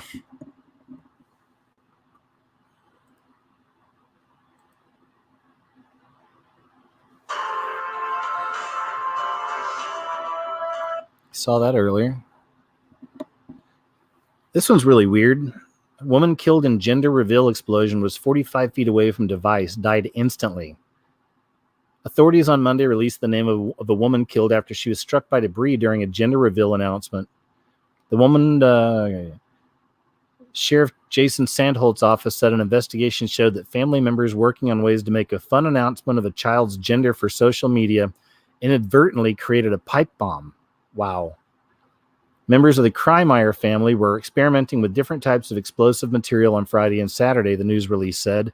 6 people, including Kreimeier and the expectant mother, gathered Saturday and put gunpowder inside a homemade stand that was welded to a metal base. They put a piece of wood on top of the gunpowder and some colored powder on top of that. The stand had a hole drilled in the side for a fuse. Finally, tape was wrapped over the top of the assembly. The idea was for the gunpowder to blast the colored powder indicating the gender out the top of the stand. But the explosion instead sent metal shrapnel flying. Kreimeier, who was standing with family members about 45 feet away, was killed instantly by a piece that struck her in the head, the news release said. The debris continued flying for well over 100 yards. The statement said this family got together for what they thought was going to be a happy event with no intent for anyone to get hurt. What ended up happening was that Pamela Kreimeier, a wife, mother, and grandmother, was killed by a piece of metal where a metal stand, gunpowder, and colored powder were involved. This is a reminder that anytime someone mixes these things, there is a high potential for serious injury or death. Please do not take these unnecessary risks. All right. True dat.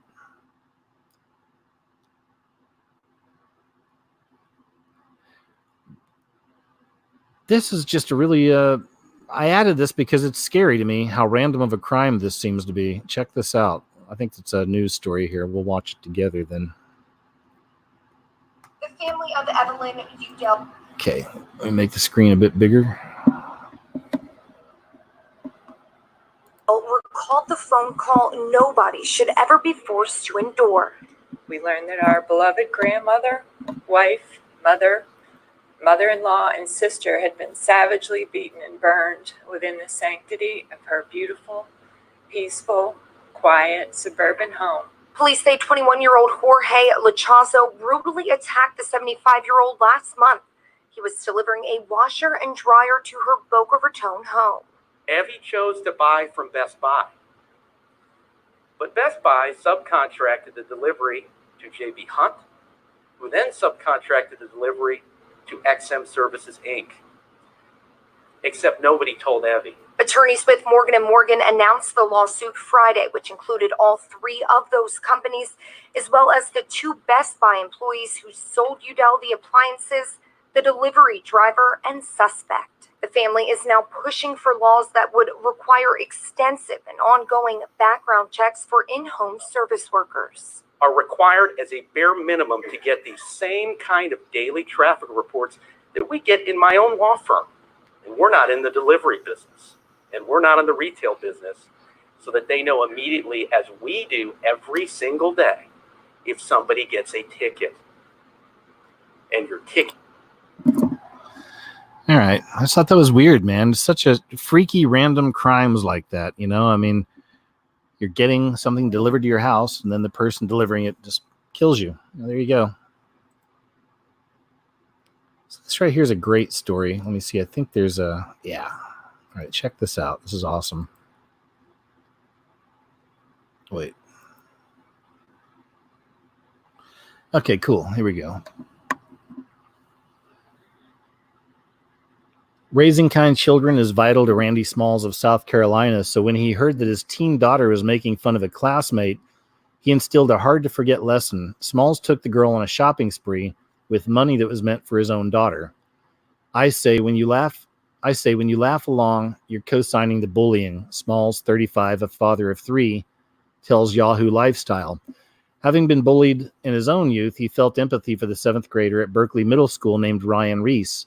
Turns out that Small's wife and Ryan's mother, Rakana Reese, were friends. However, neither was aware that the girls had problems at school. The families got on the phone, and after speaking to Ryan himself, Smalls shared his idea. I wanted to help Ryan so she wouldn't have this issue anymore. The dad had planned to buy new clothes for his 13-year-old daughter, but given her behavior, he thought the money would be better spent toward a shopping spree for Ryan. My daughter was upset, especially because she's into fashion, he says. So she came with us and helped pick out Ryan's new clothes. The dad purchased pants, shirts, and shoes for Ryan, but he didn't stop there. While his daughter attended church, Smalls took Ryan to the beauty salon. We got her hair done and we'll be paying for twice-a-month appointments until the end of the year, he tells Yahoo Lifestyle. Other local salons have donated services to ensure the little girl looks styled for the next few months. Rakana, 44, tells Yahoo Lifestyle that Ryan has been struggling with the deaths of her father, grandfather, and aunt, and the stress has been causing non-epileptic seizures. So the shopping spree put a smile on her face. This is the first time I have seen a parent take such a stance on bullying, she says. Last year, a Houston, Texas dad also showed empathy when his 8-year-old son was being bullied at school. According to Good Morning America, Aubrey Fontenot reached out to his son's bully, and hearing that the boy was also getting picked on for his clothes, he took him shopping. The two children formed an alliance and became, quote, brothers. Fontenot told GMA that he taught his son that every war isn't won with your hands. It's easy to react first with emotions, but sometimes you have to outsmart a situation. All right, we get it. That's the story, though. There's the young lady that was getting teased. That's Ryan Reese. It's a nice story to end on, I'd say. And that concludes my stories for the week. So I'm going to jump on over here real quick to the chat and just tell you guys, seriously, man, thank you so much for being here. We got a great crowd here tonight. Thank you. I mean, I'm never watching chat when I'm on the show, but I mean, we're always right around 1,000 people watching when I'm jumping over here. So just thanks so much, man. That's cool that, you know, a lot of you are into this and you enjoy hanging out and watching. And I really appreciate you. And moderators, thank you so much. And also a huge shout out again to the Patreon and PayPal supporters, guys. It's a few sponsorships. Patreon and PayPal is how I continue. So if you want to support the channel, I'll leave some links below. Check out the sponsor if it's for you. If not, bypass it. They give me a few every month to do, and so it's not like I'm sitting here picking all of them, but every now and then I get lucky. I really like the PocketNet app one. That's the best one I think I've had so far, but I also don't want to talk bad about these companies. They're trying to help me out, and I know a Trump coin's not for all of you, but it might be for some of you. So, I'll put this stuff out there from time to time, but it helps the channel and everything else because YouTube's being such a wiener. On that note, I'm going to say a quick prayer, man, before we go. Heavenly Father, thanks once again for us having a place here to meet up and hang out and talk and chat about all the crazy things in this world and the weird things and the dark things as well. And Lord, I just hope everyone comes into this with the right mindset and the right spirit. And I hope they feel it and hear it through me as well, that this isn't something to, praise evil and darkness. It's not something to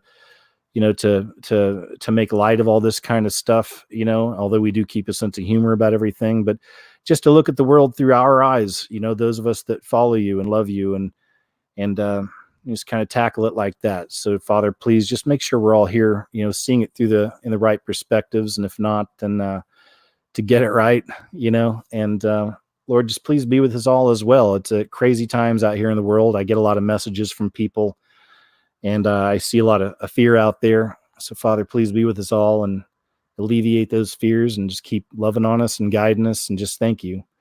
And on that note, Lord, I love you. And in Jesus' name I pray, amen. So there you go, guys. Hey, once again, thank you so much for being here. I've got a cool Halloween show lined up, Halloween night. Even that, man, this isn't a celebration of evil. I don't celebrate Halloween, but it's an investigation first off, and it's also exploring these things, paranormal and supernatural events. These things are so important to me because I look at these as tools to use to open people's minds up and eyes up to the truth of God. Sometimes you have to take some weird, narrow paths and roads. That's what I've been doing my whole life with my kind of work. That's why some people that are religious see what I do as demonic and evil, because I'm talking about the stuff in the world and all that. But that's not it. These are my lures. This is my toolbox. I'm a fisherman. I'm a fisher of men. And I'm using what I've got, so now I'm rambling. Anyway, so I'm using what I got, man. So I think a good, sometimes talking about these subjects, the creepy, scary stuff, that'll bring people into the show that had never heard of me or never been into this stuff before. And maybe they don't know God, but they come in, they start hearing more of our talk, and they're like, oh, they like the spooky, scary stuff. And next thing you know, they find out the real message and they start seeing the real revelations, the real big information, like really breaking down this beast system and showing them the symbols and just giving them an option. I don't have it all figured out, but I'm just one piece of the puzzle, but hopefully I can help. Anyway, I love you guys. I'll see you guys on Halloween night. I hope you can make it. It's your show. I can only have up to, I think, 6 guests at a time or so. I'm not sure how that works on this. It's going to be a test. We're going to test it out. But even if it's one person at a time, I want to take my time. I'll let you tell your story. We'll talk, and then it's on to the next. We'll just kind of keep moving through, and we're going to have some fun, and we'll just see where it takes us. Okay. God bless you guys. I'll talk to you later.